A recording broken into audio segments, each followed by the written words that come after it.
All right, so before we start this episode on the OSG Women's Division, we do want to take a moment just to address a situation that I'm sure virtually everybody who's watching this has heard about by now with Jamie Booker, Andrea Thompson, the OSG Women's World's Strongest Woman title, and the controversy that came with that. What we're not interested in doing, like what I'm not interested in doing, is muddying the waters further by adding another unnecessary opinion, voice, whatever you want to say, to the pile. We've seen a lot of people make this about themselves. We've seen a lot of very clickbaity videos, and that's just not something that we're interested in doing. In my opinion, the OSG has done the right thing, and it's time to move on from that. The women have said their piece. OSG has said their piece. You know, Andrea Thompson has said her piece. That's really all there is for it for me. But Jian is somebody who's a little bit closer to the situation, being a female promoter, a female competitor in the past, friends with a lot of the competitors, and she has a little more to say on it. I think that a friend of Jian's, Rachel, put it really well, and I think that we could stand to just listen to this and just kind of heed this as advice. If you truly care about this sport as deeply as most of us do, then I hope that we can agree that when I say enough is enough. All of the major governing bodies have made statements and taken action. The actions we wanted to see were done. The moments were stolen from deserving athletes. That will never happen, but what can be done has been done. At this point, continuing to participate in interviews and resharing viral posts for a chance at 5 minutes of fame is harmful. Not everyone cares about this sport as deeply as we all do, and the more attention that comes from these wannabe viral posts, the more diluted comments will be with hate and bigotry, which is going to detract and invalidate from all the well-worded, respectful, and genuine posts that have been made by people who matter. The comments that show up on the posts you make or share come back as direct reflections of our sport, regardless of who is making them. At the end of the day, there's a human being on the other end of all of this. You don't have to agree with her actions or even like her. You can hate her for all I care, but no human deserves this purely evil side of humanity that we are now seeing. The changes have been made. There's nothing more for us to accomplish right now. I hope that from the bottom of my heart that anyone reading this knows that no matter who you are, there is a place for you in Strongman, and if there's not, then we will make one for you. And we will welcome you with open arms and accept you for who you are. And I thought that was a great way to put it, and that's going to be it for me. And Jian, if you have more to add to it, please, I would love to hear it. I just think that it's really disappointing for a lot of people. I'm disappointed that certain things were hidden from certain people, and it was a missed opportunity because Jamie could have been a pillar for trans athletes and could have been someone for them to look up to. And that was a missed opportunity because she could have been the pioneer for a lot of athletes there. And I'm disappointed in a lot of how people act and making strongman athletes and the community just look like jerks in how everyone's acting. Like, I know that a lot of people are upset and they are reacting. A lot of people reacted certain ways, and people forget that when you're commenting on posts, like, you have to speak with respect and dignity because you're representing strongman as a whole. This is what people who don't know strongman see first, right? So then they're going to think that, oh, all of those guys are jerks. And that's not what we want to do. We don't want less people in the sport. That's not what we're trying to do with this bigger picture. So I'm excited for everything to just be more normal, I guess. Mm-hmm. Yeah. Listen to the competitors. Listen to the people who are being directly impacted by this. Mm-hmm. Let them do the talking when it comes to this, because you being an asshole in the comment section is not helping anything. You making a clickbaity little video with you holding your head, doing the stupid YouTube face, oh, controversy at the OSG. Fuck you. Mm-hmm. Before we end this part, who did that? Some asshole. Before we end this episode, here's a cute picture of my niece. Or before we start the episode, here's a cute picture of my niece. Yeah. There we go. Action.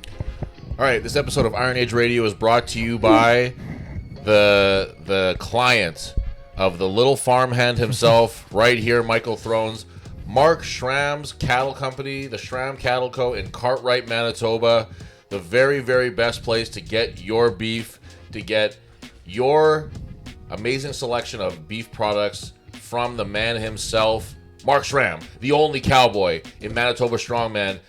Thrones, we have a very rare insight into Mark Schram's life here with his coach being next to us here. How has Mark's training been going the last little while? He's following a program. He's following a program. Ladies and gentlemen, if Thrones can get Mark Schram to follow a program, truly he can work with anybody. This isn't an ad for Thrones' coaching, though. It's an ad for Mark Schram's Cattle Co. beef. Talk to us, talk to him. We'll get you hooked up. Enjoy the show.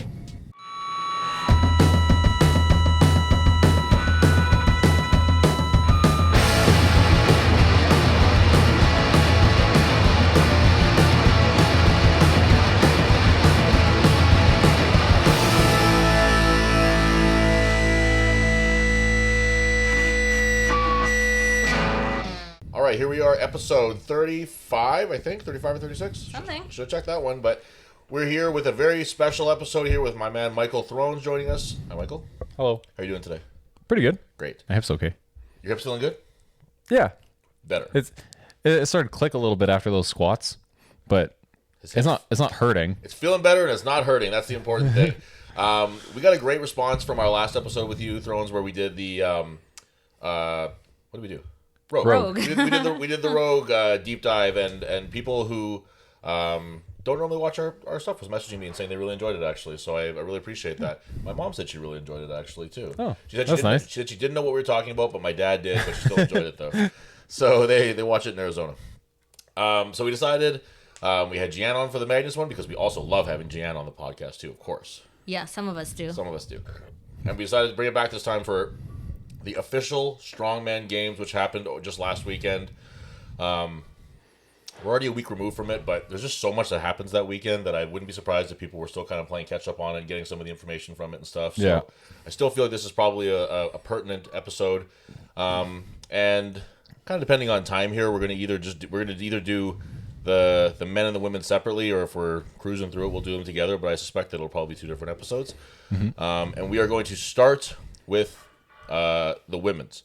I'm assuming this episode has been prefaced with the thing with Jian. Yes. Yes. So we've already talked all about the happenings and the goings on. We're gonna talk about it before in the future. In the future, we talk about it. But I think it's worth noting here, Thrones, that I really liked your explanation as to why you didn't really feel like there was much for you to say on the subject. I think that's something that people can stand to hear, honestly. Yeah. So we're going to talk about just the official results, and I didn't know you were going to spring this on me, but Yeah, no, I know. That's what I do. Essentially, like I have obviously what I think as a biased opinion. I think I have good opinions. I think I have well-informed opinions. So obviously everyone For what thinks, it's worth, I agree, too. everyone thinks they have good opinions. But if somebody wants to ask me about it, I'm happy to share that in a one-on-one conversation. But in a public format, if somebody truly asks me, I would be happy to talk to them. But in a public format like this, I just think I don't have a horse in this race. I'm not one of the athletes on the field. I am not a female in general, and I'm not a trans person or involved in the trans community. So I just don't have a horse in this race. I'm not a strongman promoter either. So all of those voices absolutely deserve to be heard. Mine doesn't matter. Yeah, and I mean, I think that's the reason I wanted you to say that was that I think that's a stance that a lot more people could take, frankly, on the subject, because, like I said, me and Jan will tackle the meat of this, but I think that it is like this is something that I talked to you about, which is not necessarily just this one thing, but just discourse in general, discourse on the internet, discourse about lifting stuff, let's say, where this was about or should have been about one very specific thing. And then, as anybody could have guessed, it spiraled into this whole mess of the bigger picture, if you will, of trans people or just like LGBTQ stuff, whatever it might be, which is just not something that either of us are. It's not appropriate for us to attack those things. No, it's just not. I don't have an opinion that hasn't been said a million times over by somebody else. I don't have an opinion that hasn't been articulated better. So that's all we're going to say on the subject, and we're going to, like I said, Thrones put it very well. We're going to stick to the official results, which is what we have in front of us. So, with that, we started on day one, Thursday. We had the teen and the adaptive athletes. This is I'll be totally upfront with you guys that this is why, like, is a very strong reason as to why I have Thrones on this episode, because he watches this OSG very intently. He pays a lot of attention to it. I have it on the whole weekend. I'm like, while I'm training, while I'm doing stuff, whatever. But Thrones watches it in a way that's much more detail oriented than I am. And that you just pointed out to me that the female attendance was actually down a little bit for the teen competitors. Yeah, it was a bit surprising because like all of the like non-open age category divisions, so the youth and like the masters divisions, we've always just seen them grow and grow and grow, and now like now OSG has, you know, the women's masters lightweight for the 40 plus. Obviously we have men's masters lightweight locally as well, but you know, they used to not be. Like, it's very, very recent that they've even had to split masters divisions because of the number of competitors. Teen divisions, the same way. I don't even think last year there was a lightweight teens 18 to 19 division. Whereas this year there is for the men. Yep. I didn't know that when I started watching it. I was like, it was split more than I realized it was when we had one of our guys there, and I was trying to figure out which division he was in, and there was more than I thought there was. Yeah, and that's just the nature of getting more and more athletes involved in those categories. Like, that's why when we started doing the records, I said to you, I think that we should do weight classes within every age category, because eventually, who knows what's going to happen. That's the goal, right? Is that you strive towards that, to have, like, you want to imagine a world where you can have enough people that makes perfect sense to do that involved in your sport. Yeah. So yeah, what was surprising was that there was actually not 50% less. I guess it was a third less female youth category, so teen and junior category athletes in total. In the women's 13 to 15 category, there was only 2. In the 16 to 18 was the biggest category at 3. And then probably the most surprising was the junior women, the 19 to 20. There was only 1 athlete, which you would think that would be like the prime one for them. Yeah, you would generally think, you know, it makes sense. Like, it makes sense. 13, 15, 2. Yeah, okay. There's, you know, the young, probably, like, obviously brand new to the sport. How you can't have experience in the sport at that age. No. And then 16 to 18 a little bit more, and you would think a bit more for the 19 to 20s, sure. But no, just the 1 athlete. So obviously, you know, personal circumstances, like, everyone has their own circumstances going into it, and obviously it's hard for teens to travel for a competition that, or, like, you know, it's not going to be like, at least, like, you know, partially funded from, like, school sport or something like that. Like, obviously this is way more of, like, out of your parents' pockets. Yeah, and I think OSG does, like, as far as I'm aware, they still do it where they don't charge the teens an entrance fee. I don't think, unless that's changed this year. I don't know. I know that you don't have to earn an invite. You can just sign up. Oh, maybe I'm mistaking it for that. I thought there was no entrance fee, but maybe that's what it is, that you can just sign up for it. That doesn't sound like OSG. Yeah, it doesn't really. But yeah, okay, so maybe I have that wrong, and maybe I'm giving credit where it's not due. But the one thing, like, as far as, like, the competitive aspect to it, and the production and promotion of the competition, like, the weights for all the teen divisions, but we'll talk about the teen boys later on, were very well chosen. Like, I don't think there were many zeros in any of the teen categories. But we also didn't have a single female competitor, or we had one of the 13 to 15 year olds finish the deadlift ladder.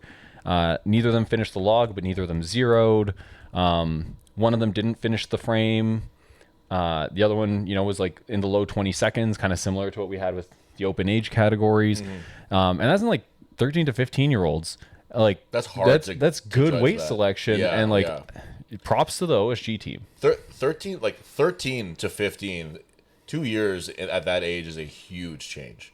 Yeah, you make a lot of physical changes, and also a lot of just, like, your ability to, like, your mental changes too, like your ability to want to go and train and want to go do stuff. From 13 to 15 is a huge gap.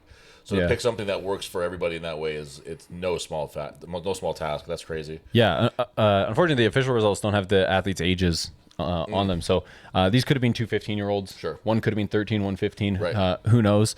Given that they were quite close. I mean, in fact, they tied on points, and in 4 events they just traded first place finishes. Oh, that's fun.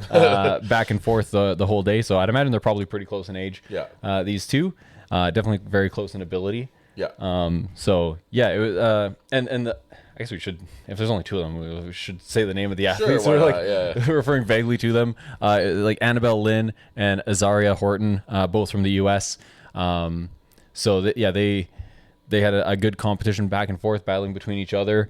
And yeah, like, even on any particular event, not like one of them didn't blow the other one out of the water, which I also just found that was, like, a pretty constant for all of the women. Like, you were asking me about, like, any notable like single, like, lifts or event performances, particularly in the heats, because obviously we're going to focus on the finalists, but we want to highlight standout performances from anybody who had a good showing. And I was looking at the women, and I was like, just based on the results, just to like refresh my memory, I wanted to make sure that I wasn't missing anything. And if you're just looking at the results, like there was so few events where any one competitor kind of blew the field away. Like it was just every category, they were just so close and so competitive. Which I think makes a lot of sense. As I was watching it, I kind of found that I was far more invested in the all of the female categories than most of the male categories, and I was kind of thinking I was like, oh, it's probably just like they're earlier and like I'm just getting exhausted, you know, of an event by the time the men are out. But I find that there's more individuals that I want to watch in some of the women's categories. Like there's more stories to them. There's Claire Myler. There's Erin Murray. There's Jackie Oshevsky being one of our Canadian girls. Like there's more things. Ashley Telford this year in the Masters. Yeah, absolutely. There's and doing. We'll get to that, but doing awesome. Well, the fact that she did awesome was like really compelling because like I met Ashley at Nationals in 2024 when we were doing the live stream out there, or I was doing live stream out there. So like, yeah, like it's cool to see somebody that I some interaction with. Obviously, she's a East Coast. Don't talk to her all the time. But yeah, it's like I knew that she was really strong. Yeah. But like she just like blew me away. And she's super nice too. Yeah. That's worth mentioning too, is that she's like a very sweet woman. And we'll get more to the master stuff afterwards. But yeah, I found the same thing too, that I really like, aside from the couple that we knew, we had Nick. Well, I'm getting ahead of myself getting into the guys here, but we had guys in the 80, we had guys in the 90. But aside from watching those specific guys, I wasn't super drawn to the classes themselves, to be honest with you. The open division, obviously, for the men and the women is really more where I spend more of my time watching. But also the masters divisions were really good for both the men and the women. Yeah. But the women's side was really some really compelling stuff. Yeah, I don't think there was a dull category. There was no lopsided win. There was except for Claire Myler in the 50 plus. But I mean, it's Claire Myler. Right. That's just, and then that's an important part to the next part of the Claire Myler story too. You know what I mean? Is seeing her in that one first, and then understanding that she's coming back later to do more stuff later, which is absolutely insane. I'll talk a little bit too with you about like the production of the event too here. Inez. So great stream. Like I don't know if anybody else finds this problem. Me and Jian have endless problems with the player that they use though. Do you find that with yours? I was trying to watch back some of it afterwards, and then I was having a lot of problems with loading. Like if I skipped anything, it would load for minutes. I was just doing that today, and I was having the same problem. Or it picks a random time that it skips back to, and if you scrub past that, it goes back to that random time that it picked in the first place. I had rewound. I was trying to find the events were for the adaptive athletes today to remind myself, and yeah, I was at the end of the teens, so I went to fast forward, and it was loading, and then it just went to the start of the competition. I was like 6.5 hours into that. Come on, God forbid you try to stream it to your TV. Yeah, don't try. If you try to stream it onto your TV, because that will be a frustrating experience for you. But other than that, I thought the stream was really good. I thought that their graphics were really cool. They had taken photos of all the athletes for like their heat winner things. If that comes up for them, I thought that was really great. Those were really bad angles, though. The angling, the photos bad. were not good. It made a lot of guys who were not small look small, and guys and girls. Claire Myler was one who I thought did not look as big as she is in those photos. The arms cross like the lane things though. Yeah. Everyone looked like they had 25-inch forearms. That does work. But I or just really small heads. Or just you cut off their head too at the top. There's a lot of cutting the very tops of their heads off of and stuff. But a commendable effort on that one. I did like that a lot. I like the effort. I like the idea. Yes, and all the information was on screen without it feeling really jumbled, which I really appreciate. You got something to say right now. Yeah. I just like as soon as I mentioned idea, something that I've already stolen. Oh, nice, awesome. Yeah. Yeah, I already added it into my Google sheet for scoring, and I've already made it into the graphics. The placement change in the overall graphic. I do like that. That was great. That was a really nice touch. That really, really helps you to follow what's going on, understand how an event has affected the whole thing that you're watching now. I thought that was great. Yeah. So for local competition, I didn't put the effort into to have the number of change places, like, you know, as a category of 3 people, Tolstoy, You'll figure it out. So I didn't do that, but I did really like that. I have the arrow markings for who went up, who went down. Awesome. Yeah, that was really cool. The screen for how much information was on there, you could always tell what class you were watching. You could always tell what heat you were watching. You could always tell what event, what the weights were.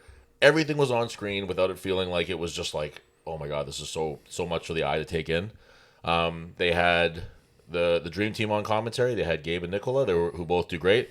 Absolutely ghastly lighting on them. Made them look like a couple of corpses. But other than that, it was really, really good. Like they just, it's not their fault. They gotta light those people better. It looked just the lighting people did not like them, I don't think. No, they looked yellow and weird when they were talking, but they both did a really great job. I get to look yellow and weird. Yeah. It was I like that they use the same people. We've grown, at least I've grown to understand like Gabe and Nicola as like the voices of OSG, and man, like 8 hours every day for 3 days straight, just talking the whole time, very minimal breaks. Nicola was switching off a fair bit, which I was like, you have to. I don't know how Gabe does it. Like him staying on there the whole time. He must just get in the zone. That's got to be what it is. That he's like, if I stop, it'll probably be worse or something, because he just goes and goes, and he has Mitch come in, and he has Colin Bryce come in, and he has whoever, like Nick or whoever, but he just sits there and just hammers through it. It's fucking crazy. One thing, because they're switching through so many people. Another aspect to Gabe's commentary that I thought, like, he just keeps getting better, is that often when he was paired with somebody who wasn't as good on commentary and would start to get like, not necessarily off topic, but just like I guess it's off topic. It's still like on Strongman, still talking about stuff, but like not like what's happening in front of them. He did a really good job of like bringing it back to the action pretty often, which is hard to do. It's hard to wrangle people like that. If you don't want to feel like you're stepping on them. Right. Yes. Right. So was there anybody who you saw, maybe like someone who jumped in on commentary who I don't want to say surprised you, but that you just thought did a good job with it, that stood out to you that way? I'd say Nick Guardione. I was going to say Nick Guardione too, actually. Yeah. I thought he was pretty good at it. I thought Rebecca Roberts was good too. Rebecca Roberts, and even like I wouldn't have expected, but like Austin Andrade. I wouldn't say that he blew me out of the water, but like he has started like on his Instagram, he started posting like a bit more of his personality, but like he wouldn't have struck me as somebody who would really have a lot to say. Sure. Like a bit more of like a quiet guy, except like on the competition floor, he gets pretty animated when he hits a big lift and stuff.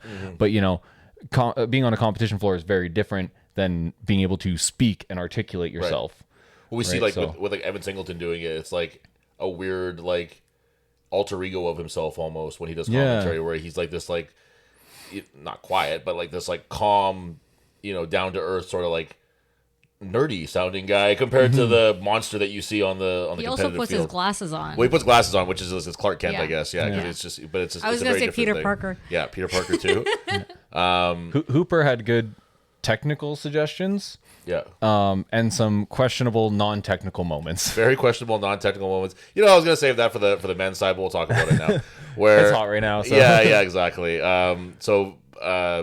Billy Hornaday, Canadian pro on our circuit, went out.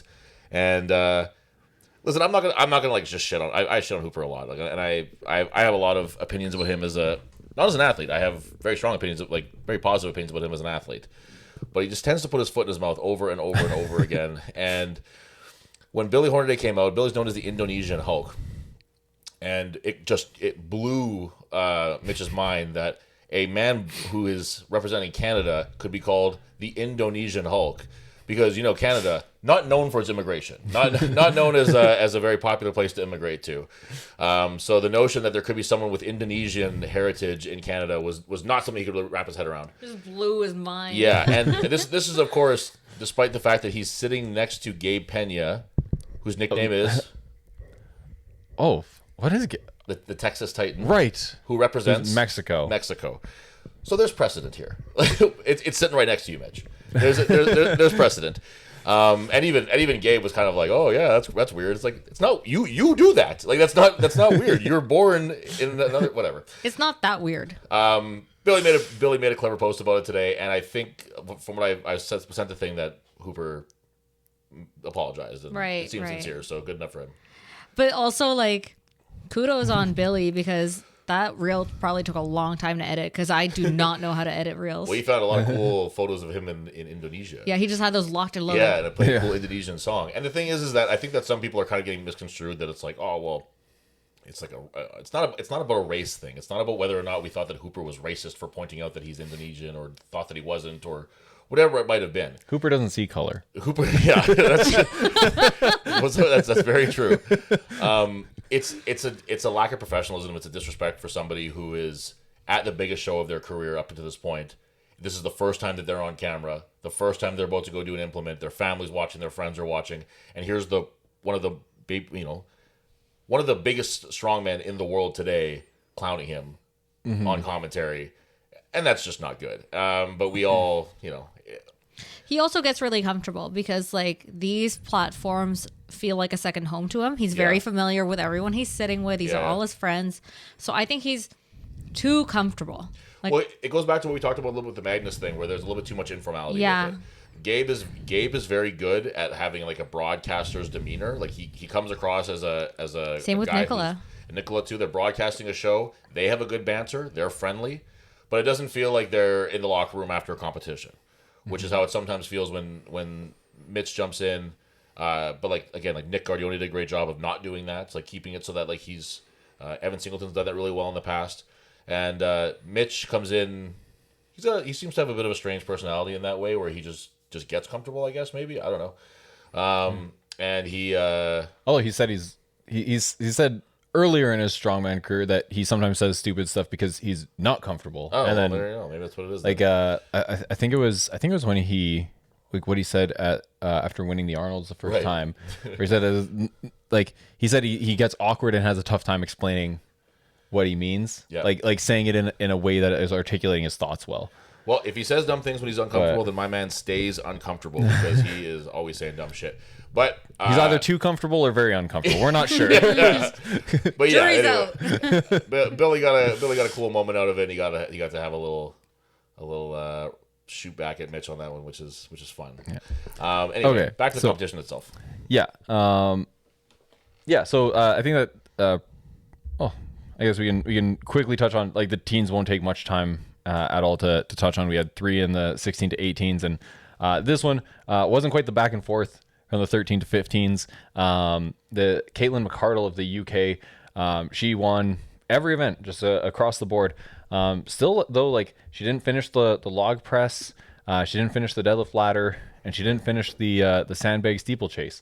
So, but also there was a 0 on the log, no 0 on the deadlift ladder, no 0 on the sandbag.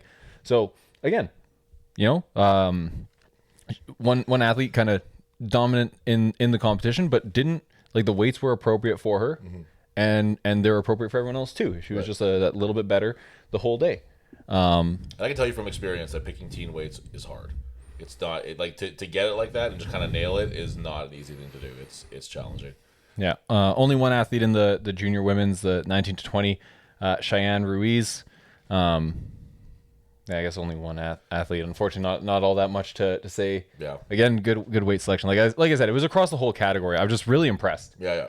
Which is why I kind of keep mentioning it, because you expect, like, we expect with teens it's going to be both too light and too heavy in some cases. Like, well, it usually is. There's usually something where they sprint with it, and there's something where someone gets absolutely stapled with it.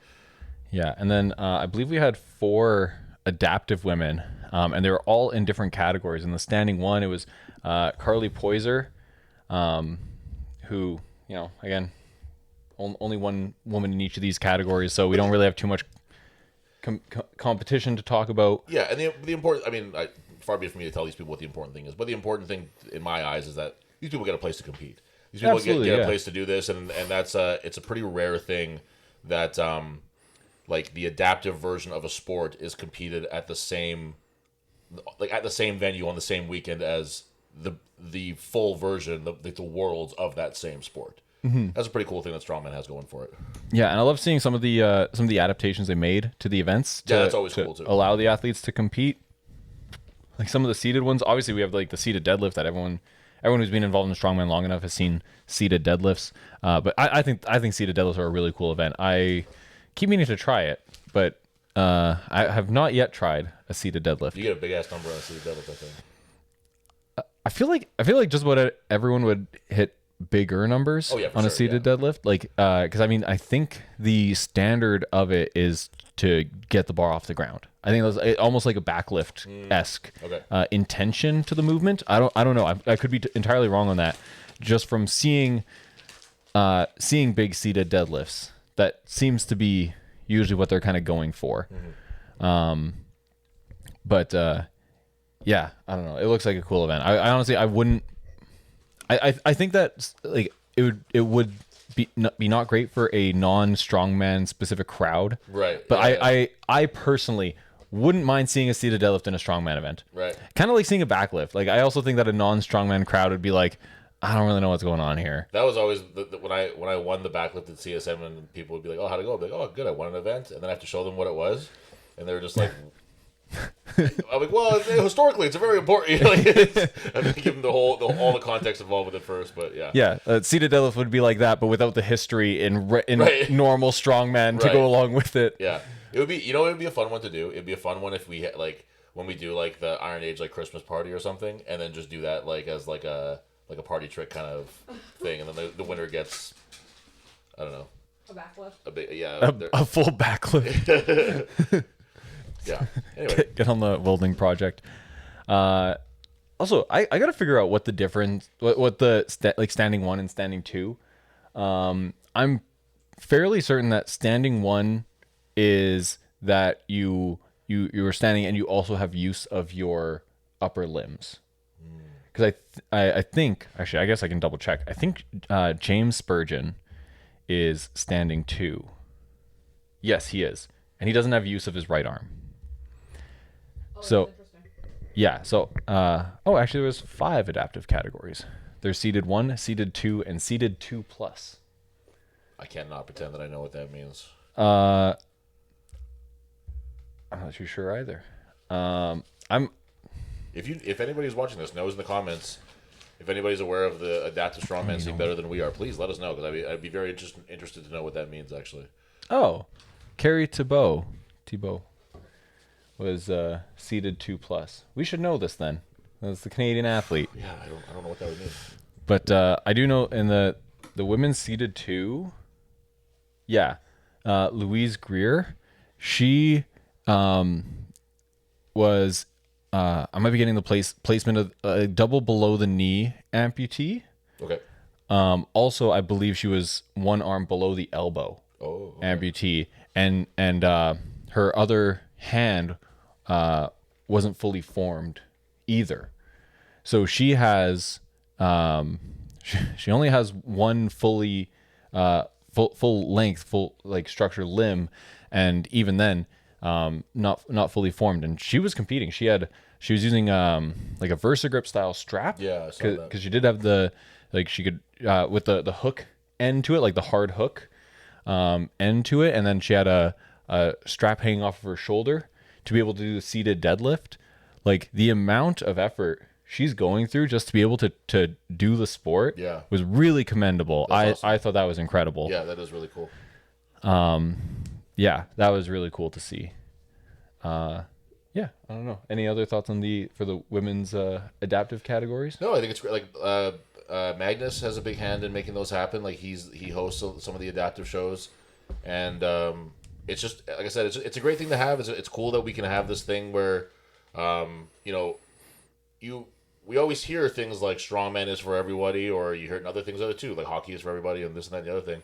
But this is really putting their money where their mouth is, and they make sure that there truly is a means and a place for everyone to compete in the sport. For no matter what whether it's the weight class stuff or the master stuff or the disability, the adaptive stuff, it's truly like for anybody who wants to do it can do it. Yeah, and also for like the amount of work that already goes into OSG, and then like the amount of time it would take between the youth categories and then to setting up for the adaptive categories. like the amount of rearranging on the field and get it. They took so much time to get everything perfect And for specifically every that's single only one. used for that. Yeah. Like that's and for what would be a very low return. There's only a few athletes that are doing this, so a very low return in terms of like the finances that come from athlete registration and all that stuff. But it's still something that's important to do, and it's commendable Yeah. for sure. OSG puts so much effort into that, which is fantastic to see. Yeah, it is. All right. So on to. Do you want to go? Yeah. Do you want to go? Yeah, not day by day. We'll just go category for the rest of them. Oh, that's why I got to switch to the other sheet. Yeah, let's start with the women's Masters 50 plus. This was by far the most dominant performance of any category the entire week. Was Claire Myler won every event in the women's Masters 50 plus. I just realized I'm on the heats day. We'll switch that over to finals. Yeah, and if you're not aware who Claire Myler is, like if you don't watch OSG or whatever, she's a legend of OSG in that she always competes in 2 categories. This is the first year where she's not done the open age. Is that right? I think that's No, right. she did Masters 50 and 40 2 years ago. Okay. And, then last year And I she believe she won both. Then she did Masters 50 and U82. Right. Because she just walks around able to make a U82 cutoff. Right. But she does compete with, like in the Masters 40 plus, she's competing with open, like the non-lightweight, so like the heavyweight Masters. And as we tend to see, I don't know if so much with the women, but at least with the men, it tends to be the bigger athletes whose longevity stands up. Yeah. Like Big Z is still a monster. Dimitar is really big for yeah. like like the smaller guys who are, rely a little bit more on athleticism, they don't tend to hold up as well as they get higher in age. So yeah, it's really impressive to see her both like being one of the smaller athletes competing in multiple categories. She even podiumed last year as a U82. She got third. Yeah, she's really like That's wild. Masters 50 plus winner and then U82 third. yeah, she's they always call her like Claire freaking Myler, and that's just like that's what it is. Like she's really like she's like gonna go down as one of the very like a if they have something like an OSG Hall of Fame, she'll be a first ballot Hall of Famer for OSG. Yeah, I feel like she was a bodybuilder for literally decades. And I feel like if she had gotten into strongman in her like 30s, we would be talking about her right now as the greatest strongwoman of all time. Yeah, that seems very possible. Just the amount of titles she would have accrued. Like for me, just based on resume, I say it's Donna Moore.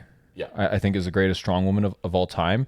If I'm saying female strength athlete, then I think there's some more discussion to be had there across all the sports. But for strongwomen specifically, I think it's Donna Moore. But like Donna Moore having won World Strongest Woman 3 times, nobody else has done that yet. But like if you think of Claire being able to do the types of things that she's doing now, I'm sure she would have been able to do in her 30s, and just maintaining that for 20 years. And like the skill acquisition that she would have gotten over that period of time, and yeah it's really crazy to think about. She would have just gotten as many World Strongest Woman titles as she wanted. Yeah, I think so too. So she took first place. So I can't read your screen. T York, which That's what she was known as the whole time. Was just T York. it might be a different person, but I feel like I remember a Tracy York. Okay. But Because the commentaries were calling her just T the whole time too. yeah, So, and this was showing up on the graphics. So Yeah. I guess it's her preference. So Yeah. Letter T. yeah. Melanie Poa, who I think was second last year. I actually have last year's results. Melanie Poa was fourth, but she was the highest placing athlete out of those who returned, aside from Claire from last year. So, I'd say like a strong podium with like Melanie Poa coming back. Kiki Brilli Janssen, who was fit. Oh, I guess we skipped over Carrie Ann Davis, got fourth, and right behind her was Kiki Brilli Janssen. She actually puts on the FEFOR competitions, stone loading and stuff in Norway. In Norway, yeah. Which Travis Ortmeyer said it was his favorite competition he ever did. That's one that Levi did, right? Mm-hmm. Yeah, that's right. Yeah. So, I don't know. Do we want to go down the whole top 10? No, I think we'll do the podium for each one here, and then we'll. Okay, yeah. I just want to mention Kiki because Yeah, she's another promoter. Any other specific ones of note? We can definitely bring up too. Yeah. I'm also, again, it doesn't show their ages on here, but I think she was the oldest one in the final. Oh yeah, oldest of the athletes, and still made top 5. There you go. Here we're going Masters 40 plus U73. I was going to say a crazy finish of this one for Sherry Zimmerman, who, according to the commentary, she finished the competition with a detached bicep. Yeah. Jesus Christ. Yeah, defended her title. Yeah, Dude, like that's in a competition that ends with a natural stone load. To do that with a bum bicep is Although, did you hear? Because I was listening for it and I didn't find it if they said that she detached it during the competition or she just has it. It did. I don't know because it didn't sound like it was like a panic situation or anything. Like I didn't see extra taping on the arm either. So I never thought about that either. Maybe it was just something that she's just had for a little while, I guess. But it still makes stones way harder. it would for sure. It would. Yeah, absolutely. Especially when there's at least 2 of those stones were ones that you have to kind of row into the chest. Like they're not like reach around and grab the same way the last stone would be. They were like, especially that last stone was very square, and you'd be pulling it into your chest a lot more. That would be a tough one with a shitty bicep. Yeah, but she had a great performance all around. This was like I think this is a good showcase of like how like even the competition was. Like Sherry Zimmerman won. She won by 3.5 points, a decent lead. But I mean, she only had one event win. The winner of the category only had one event win out of 6 events, and she even had a 6th place finish sprinkled in there. So like it was just like none of the women's categories really ran away with anything here. Jamie Strong was leading for a bit. She won the first 2 events. Rough deadlift ladder where she finished out of the finals athletes. Yeah, she finished 11th. Oh, actually. How do you finish 11th in a 10-person final? Right. This is one of the cool stories of the competition. This is one that I wanted to touch on actually. Yes. Yeah. Annika Karhu. Karyu. They should do a J. At least keep your like J in Finnish is like a Y. Maybe it was Karyu. Yes. Okay. But anyway. I think it was Karyu. Should spell it with a J to stick with your own language. Yeah. Fuck you. But anyway, didn't know she made the final. She ran from the according to this is all according she was to in spectators. Yeah, she was watching from the crowd. Didn't realize that the person who had gotten 10th had been, I guess, injured or whatever, or couldn't compete for whatever reason. So she ran out with no warm up, like her shoes that she was wearing from sitting in the crowd, and threw on an elbow sleeve and went and did the circus dumbbell. Yeah, and then Unbelievable. Yeah, so I'm sure that she didn't like rush back to the hotel either to get as much sleep as possible for finals. No, right, exactly. Yeah. She for all we know, she could have been out celebrating. Yeah, like competition over. I'm getting drunk. I'm done. Yeah, exactly. That's what Lucas did after the heats of World's Strongest Man. And then they were like, yeah, sure, if you want to do the big jerk. Oh, yeah, right. Why don't you try setting the record? And then he was like all shitty and hungover. Oh, I didn't know that. Yeah. Yeah, that was... he just drank like after he didn't make the finals, right? Why not, right? Yeah, they were calling. They were like calling this Annika woman, and she just wasn't coming. And I imagine that must have been like it must have felt like a bad dream. To be like hearing your name, be like, what's happening? Why am I being called? Like, what's like I'm not supposed to be out there? And like they're giving like that's. And then like they actually had the camera pulled in to the other woman. I forget who it was, but the other woman who was competing against her in the circus dumbbell. They're like, well, I guess Annika's not here, and then all of a sudden it pulls out, and she's just running in there. Yeah. It was really That's awesome. like a movie and a nightmare at the same time. Yeah, it was super commendable. So, and then she also had one of what I thought was one of the coolest performances of the competition, where she finished, I think, second. Yeah, she got second on the stones. To not only did she make the final, she managed to pull herself out of 10th place and into 9th. So managed to improve her position after not even knowing that she made the final. Yeah, that's awesome. So that was really cool. That's really cool. And it also was we'll talk about another example of this later too, but an example of one of the athletes who came out in the first pairing just crushing that stone event, which like so many athletes across every division just struggled on that stone event. Yeah. Those were I thought those stones were really I guess we never really talked about the events themselves. No, we didn't really at all. Yeah, we'll slow it down a little bit as we get into the next weight class. We'll talk more about the actual events themselves. Yeah. I don't know, well, like, if you want to go event by event or just explain these are the events that they did. Let's do that. Okay.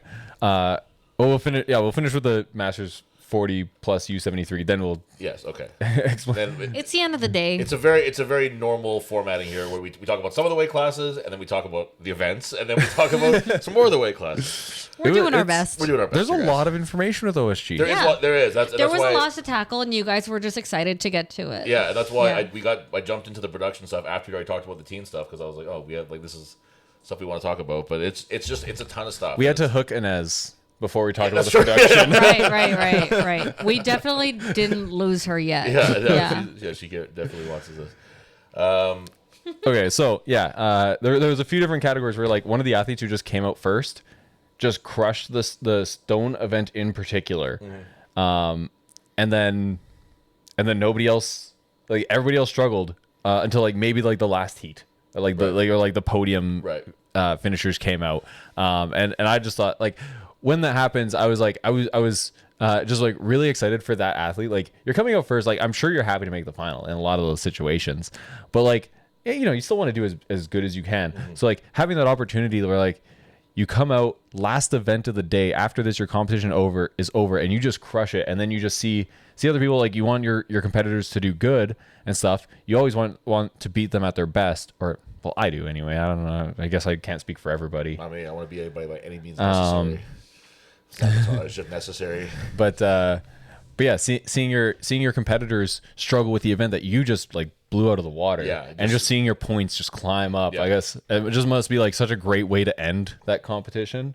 Because those stones were stumping people from every weight class, every division, every gender. Like it was just like those were really hard for a lot of people. And every stone stumped people differently. Like even though obviously the third one was the most difficult. Yes, yeah. Watching it, like, but there were people who got stumped because that second stone, it was really flat, and they would pick it up and they would kind of lay it flat on their lap, and then they're like, it's sticking so far out in front of them, and at that point they're just like, how do I stand up with this? Like, and you see them get like sitting with it in their lap, and they're just like, I don't know where to go. Well, there was a couple times the commentators even pointed out like where it's like, what's the move here for them? Because they just get stuck, and you can see them try, and it's like, okay, this isn't going the way that I want it to go, and they'll try it again, and like it looks like almost nothing is happening, but they're making an effort. It's just not there. They just can't. That third stone was really tricky, and I found it really interesting when Nick Guardione was on commentary, and he said, you have to read the stone. Like, you have to know how to attack it because you don't have a lot of time.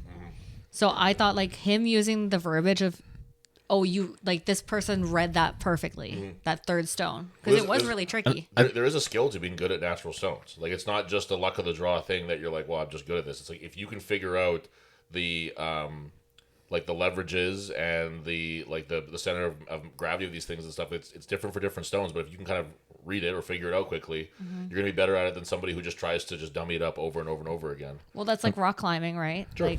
Like approaching it different ways from like the different shapes of whatever. Sure. And I'm pretty sure that OSG had their rules about like this is how the stone's going to be placed, and I'm sure it's probably for time efficiency, like we're not letting the athletes come out and move the stone around to how they want it, so like you don't get to feel where the balance point is. And another thing with natural stones, well, these were molded, so I guess they'd be more consistent, but like with natural stones can be more or less dense in different parts of one stone.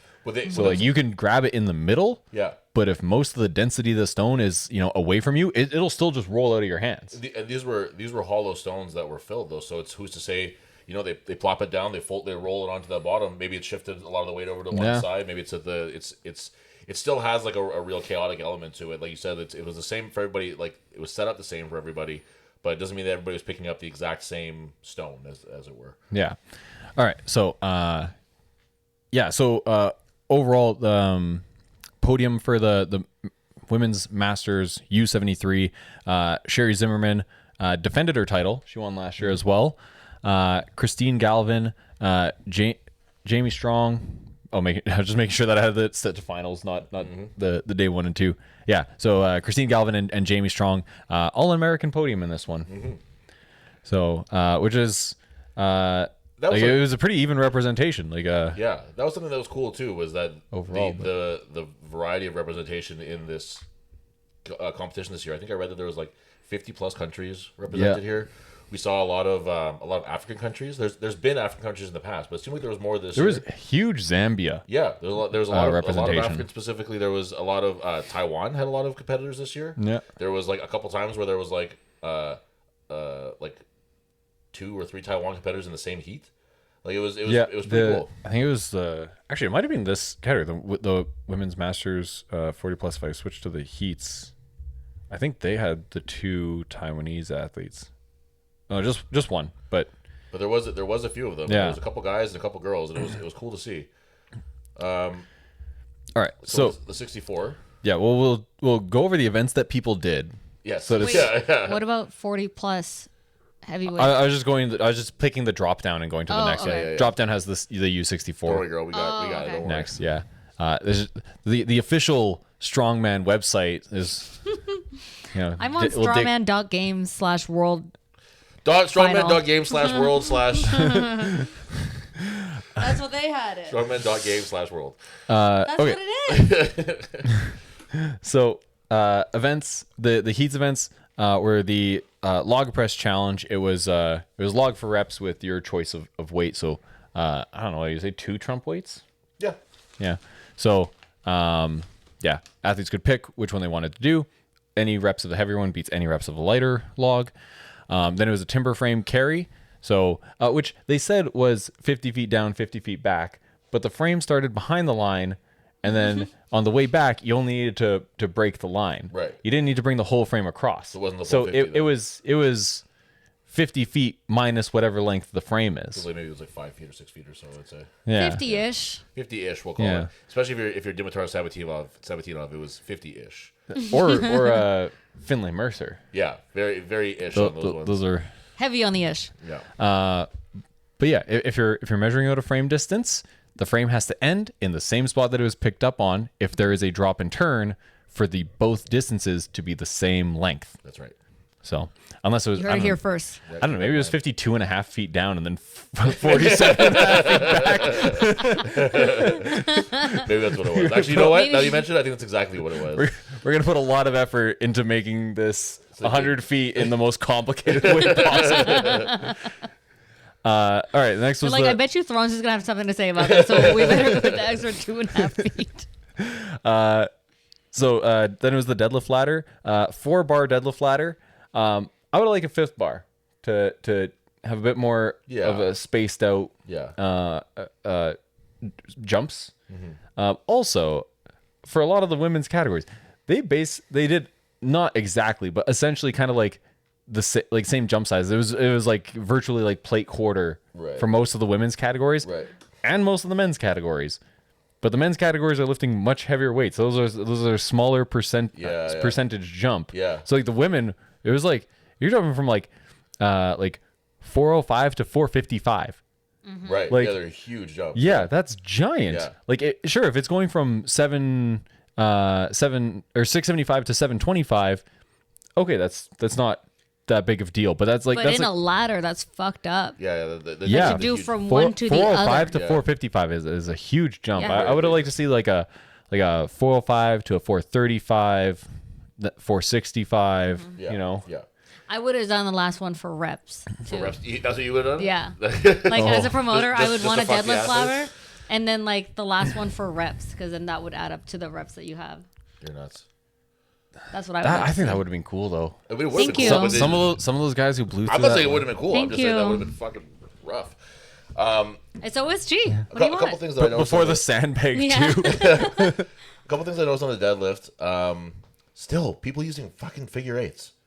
Yeah. Like that's like if you're planning on only getting 2 or whatever, and you're like, this is like, I mean, whatever. I guess the speed is, for whatever reason, speed is just not mattering to you at all.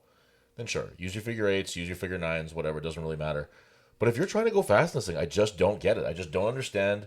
Or at the very least, just using like a weightlifting style I know why. wrist wrap. Why? Because it hangs lower, they could just fingertip it. I mean, maybe, but Yeah. that doesn't seem worth the trade off to me. Like Well, it just not doesn't seem. not for you, no. I don't know. I watch it and I watch people lose time doing their straps. Like, Or they try to go. They have the figure eight set up by their elbows, and then they try to go just mixed grip. Yeah. And then they drop a bar, so they pull their figure eights down, and then they reattempt it. And it's Right. like, okay, you saved no time. you said no time doing that. Yeah, exactly. There was a young man from our gym here who did that. It did exactly that, and it doesn't save you time to have to like pull them down, get them in position, whatever. It was the whole thing I didn't understand. And also another thing that I saw too was I don't think this is not specific to the women, not specific to this weight class. I don't think people are practicing enough with their suits, like outside of like their specific OSG prep, because I just saw a lot of high hips, a lot of not using the suit, like the rebound of the suit the way you'd want to get it. Like if you're I mean essentially anything other than the men's open, and this is like the big show for you. This is where you see yourself like training your whole year training towards this competition. I would spend more time in a suit because you know it's coming. You know it's going to be there. Because I just like people started. Sometimes they would start with good technique and then they would get fatigued or tired or they would get frustrated and it would start to kind of fall apart. And now all you're doing is just wearing a hindrance at that point. You're just making things harder for yourself with no benefit to you. Yeah.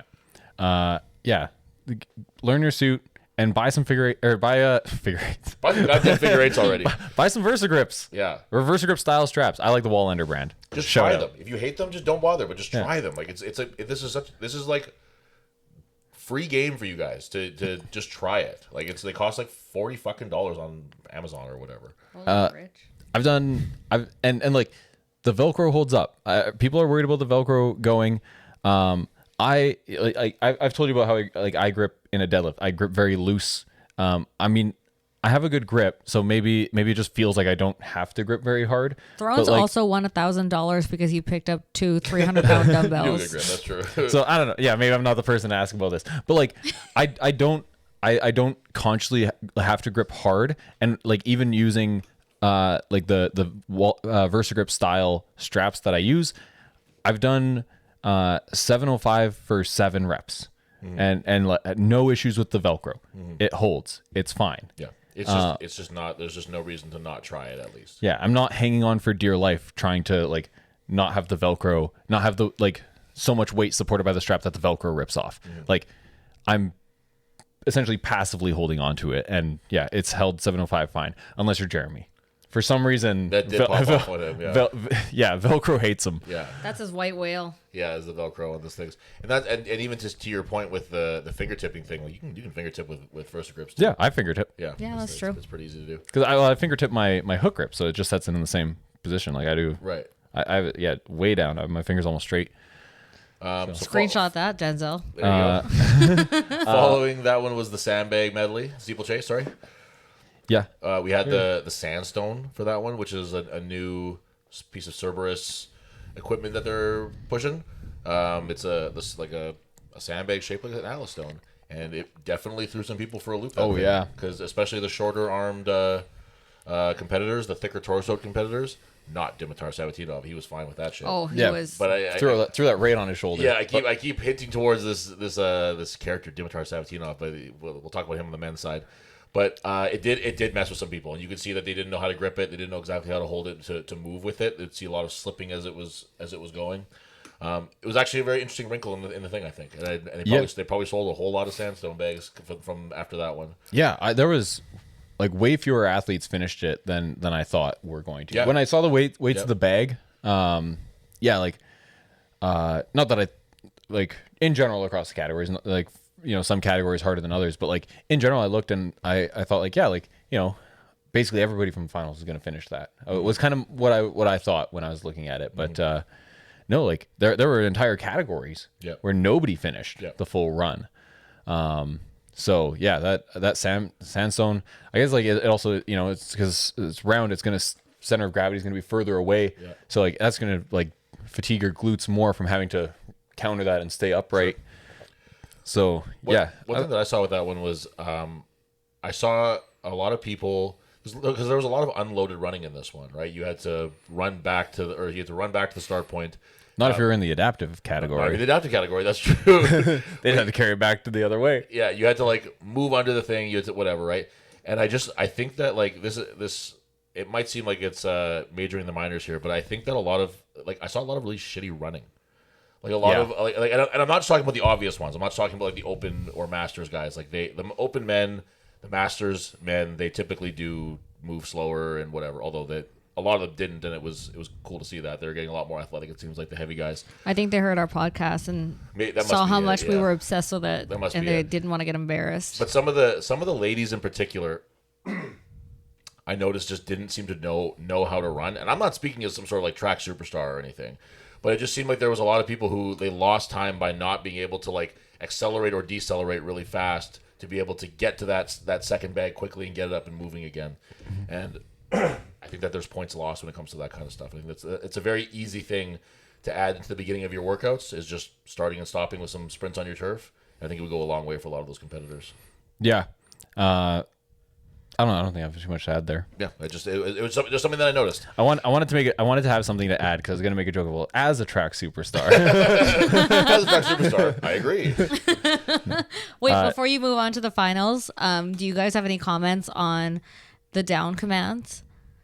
Well, we will judges? get to that because there are specific cases of it. I will say, for the log, I didn't really see much. The team boys was the only thing that I noticed where it was a little sketchy. Yeah. With the deadlift, I thought there was some inconsistencies, mostly from lane to lane, which there's only so much that you can fault people there. Obviously, like the different refs are different people, so like, it's one of the things that I think is a big plus with when we run our like the local competitions and we have different categories in different lanes, so each category is having the same ref the entire way through. Even though I think it makes for better viewing of a competition to have head-to-heads. Of course, yeah. But yeah, for fairness wise, I do think it is the better option to be able to do one category all with the same referee. Right. Obviously, that's not an option at OSG because the viewership is a much bigger deal for OSG than it is for our local competitions. Right. So you gotta cater to the viewership, and to do that, you have to have it being head-to-head. But yeah, some referees were giving, I wouldn't even say they were giving bad down calls. It was just some were faster than others. But there were bad and some calls. never came at all. On the deadlift specifically. Okay, yeah. Some were just faster. Yeah, but I wouldn't say bad. I didn't see any like egregious like what the fuck is going on. I saw one on the men's side. Well, there was the one with Nick Best where people were saying that he was absolutely locked out.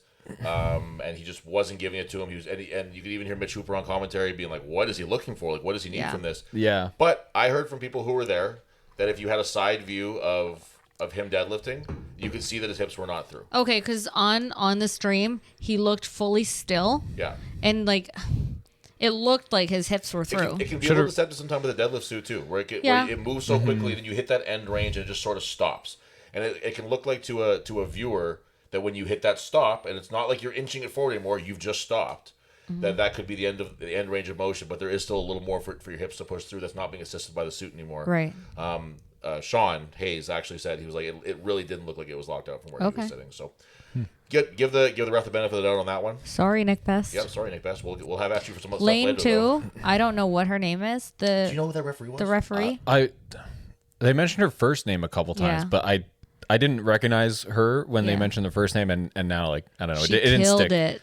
She was spot on. She's the best referee I've ever seen. Until Circus Dumbbell. Yeah. And that's maybe something. But she was consistent all day except for that one. That might have been something that could be pointed out to their commentary team, was that I feel like I did hear Nick Best, like the name Nick Best, a lot. Yeah. And I didn't really hear the other referee's name very frequently. Like I said, I think I might have heard her first name. And I don't think it would hurt. Like we've just every so often just tell us who the referees are. Like just former pro strongman Nick Best. World's strongest man competitor Nick Best. Yeah. You're refereeing, and then who the woman was, and when there was multiple lanes, who the other referees were too. I think that they mentioned Magnus a couple times. Magnus, of course. Yeah, absolutely. Magnus didn't have as many disasters this weekend. No, he did good. Yeah. I thought overall his was actually pretty fine. He had. Nick took the spotlight a lot. Yeah, for better or for worse. Yeah. So anyway. On to the finals event. So the circus dumbbell ladder. I like this. And I didn't mind the only having 4 dumbbells for the dumbbell ladder as much as I did for the deadlift. Just because deadlift, it's bigger jumps, like right, like or like a bigger, like a broader range of weights that are reasonable to hit. Whereas like on the dumbbell, did anybody zero the dumbbell across any of the categories? Yes, there was an Irish woman who didn't take it in the. Oh yeah, right. Yeah. She just didn't like walk out for it, eh? She went. She actually did, but she didn't try it. Oh, okay. Yeah. Her name is escaping me, but yeah, the unicorn woman. She had a unicorn headband on. Oh, I don't remember that. But I feel like there might have been one, but certainly not many. There was the spread was really good in that most people didn't finish, but almost no one, if maybe not one or two, got something at least, or zeroed the event, I should say. Yeah. So yeah, but yeah, I don't know if I want to talk about the down commands now on dumbbell specifically. Sure. Well, why don't we do it? Why don't we do it by? Well, let's do we get weight those classes class? then. Yeah, sure. Because I do have it written down here. So when that kind of started kicking up a little bit, okay. but so yeah, we'll get to that one as it gets to the weight classes. But All right, and then the last event was, we did already actually kind of talk about this already, Yes. which is why we thought of talking about the events. But it was a natural stone load, semi-natural stone load. natural, yeah, natural enough. We'll call it. I saw somebody comment about like, oh, why are they calling that a natural stone load? Because like one of them had, for people who didn't see it, for I think it was actually this category, the previous category, the Masters 73. 40 plus 73. Yeah, it broke. One of the athletes went to load the stone, didn't quite get it over the bar. It fell back on her side with no crash pad. Stone hit the ground, and like the entire, like the front, almost like it looked like a flat chip like across the whole front of it, just fell off. And then the athlete, props to her, didn't bat an eye and went to load it again, and made it. And then as it was going over the bar, it caught an edge and chipped off more of the stone as well. So yeah, then obviously like the stones were made, as Tyler said before, that they were hollowed out at least partially so that they could be filled with lead shot or sand or who knows what, to adjust the weight. So everybody got to lift the same stones, which I thought was a really cool idea. Yeah, that was cool. So, yeah. So then they, I don't know how many. I guess they didn't have spares made. It seemed like it. They'll maybe do that if they have a natural stone load again another year. But yeah, so instead they moved the first stone up so that it was in the second stone, and they replaced the first stone on each lane because obviously you have to keep it symmetrical with one of the sandstone bags. Yep, and that made for a pretty easy first load for most of the people who went afterwards, which was it doesn't matter. It's the same for everybody. I think they kept the sandstone the same weight as the first natural stone. So it ended like a natural stone is going to be generally a bit lighter than what you would do for a sandbag or an Atlas stone. Yeah. So it did end up being a bit easier, but made for an easy point for everybody. it was still like a good run. Not everybody got the second stone. Yeah, most people did. Not everybody got the third. Well, not very many people got the third. No, that was so like it was. Stumped a lot of people. Yeah, it was good across the board. Like every stone was kind of challenging in its own way with a kind of an approachable beginning. Yep, agreed. Okay, so yeah, back to the actual categories now. Welcome back, everybody. We should add timestamps in. Yeah. Skip over the tangents, the Denzel 20-minute long will do his tangents. magic. Yeah, Denzel will not do that. I can promise you. So in the women's 64, I this category I was. Wait, did we? Oh yeah, 64. Yeah. Right, sorry. Yeah. Listen there. Masters 40 is after. Remember. Okay, man do his right. thing here. I got excited. This might have been my favorite category. Yeah. Out of all the women's categories. Well, actually, to be honest, it might have been my favorite category just straight up the whole weekend. Really, that's interesting. Camila Fogagnolo, rough start on the log. Mm-hmm. She failed 2 attempts at 190. She dropped down to the 165, missed her first attempt at 165, and then got a buzzer beater. Mm-hmm. Like, whistle went when she was still holding it overhead. Didn't even have time to put it down. Mm-hmm. Then, and to put into perspective how much of a bad start that is, we'll talk about the U73s a bit more later, but Camila Fogagnolo was doing both U64s and U73s. She came out for the U73s and got 5 reps at 175. Yeah, that was bizarre. Yeah. What? Yeah. She got 1 rep at 165 in the U64s, and she got 5 at 175 in the U73s. Like, What does that 25 mean? minutes later. Maybe nerves? Yeah, I mean, it could be Like maybe it could just be a shaking multitude off of the things. nerves? Yeah. That's interesting. Not warmed up. Maybe just- Just cold and tight? She got called in from the audience. But yeah, so just absolutely like horrendous start for her standards. Right. Right. I don't want to say it that way because I'm But sure I a lot mean- of U64 women would be thrilled to hit a 165. But that's the truth though. To go on to win with that kind of a start is pretty fucking incredible. Yeah. Yeah, she just like the rest of the competition, it was just like catch up. Like she was just chasing Megan Davis, who also I thought was one of the people missing from as a returning athlete. I guess she got married, Megan Latta from previous okay. years. Name probably sounds familiar.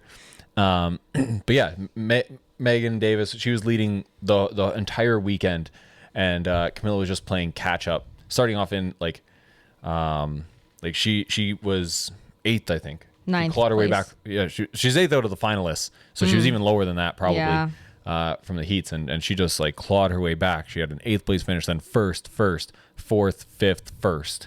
Crazy. Smashing all 4 stones too. Yeah, she was the only one of the U64 women, and only even one other U64 woman even got 3 stones. Yeah, that's wild.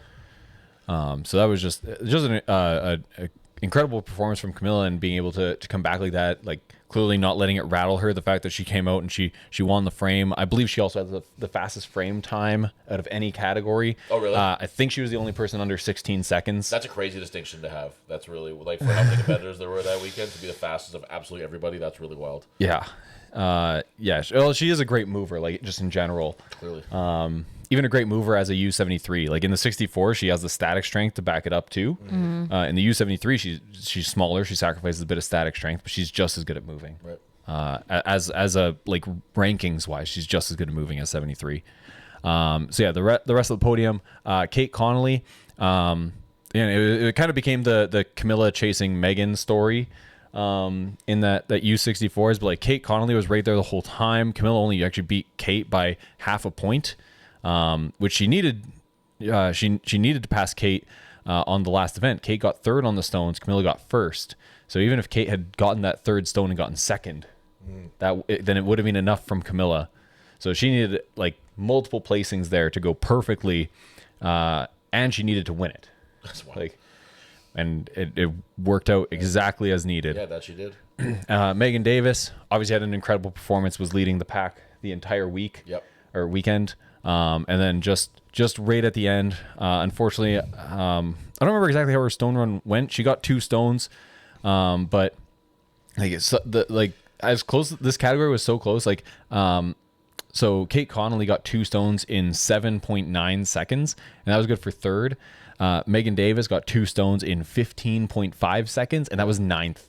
I think that's crazy. If I remember correctly, she had lapped and was extending the 3rd stone, and she kind of, I think, was trying to like pop it over almost, because it hit the hitching post, and then she didn't have any hands on it at all. It just slid right down.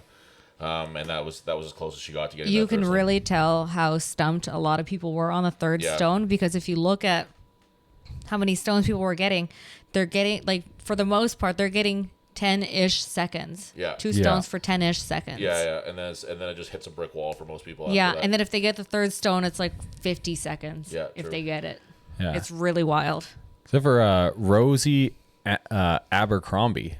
I want to point out her stone run, because she was the only other woman to get 3 stones. So she got 2nd. She doesn't get that 3rd stone, then Camilla wouldn't have the points to come out ahead of Kate Connolly. Crazy. So yeah, like and Rosie ended up finishing in 6th place, but she has some events where she was just she just crushed it. But yeah, and then with this category, like I want to point out the whole top 5, because there was only 7 points separating 1st and 5th. 45 points for Camilla, 38 points for Shannon Smith. So like, just shout out to our like the 4th and 5th place finishers, Diana Juarez Ferrer, who is also competing in the U73s, and then Shannon Smith, who finished 3rd Sorry, 5th. Is that a strictly female phenomenon? The people competing in Yeah, two classes? there weren't any men. Men don't do that, hey? It's just the ladies doing that. What does that say? And there was Hardworking ass ladies. Yep. and there was 4 ladies. There was Claire Myler in the Masters 40 plus and 50 plus. Claire freaking Myler. Claire To freaking you? Myler. Camilla Fogagnolo and Diana Ferrer from in the U64s and U73s. Wow. And there was, sorry, I need to double check her last name before I bring it up.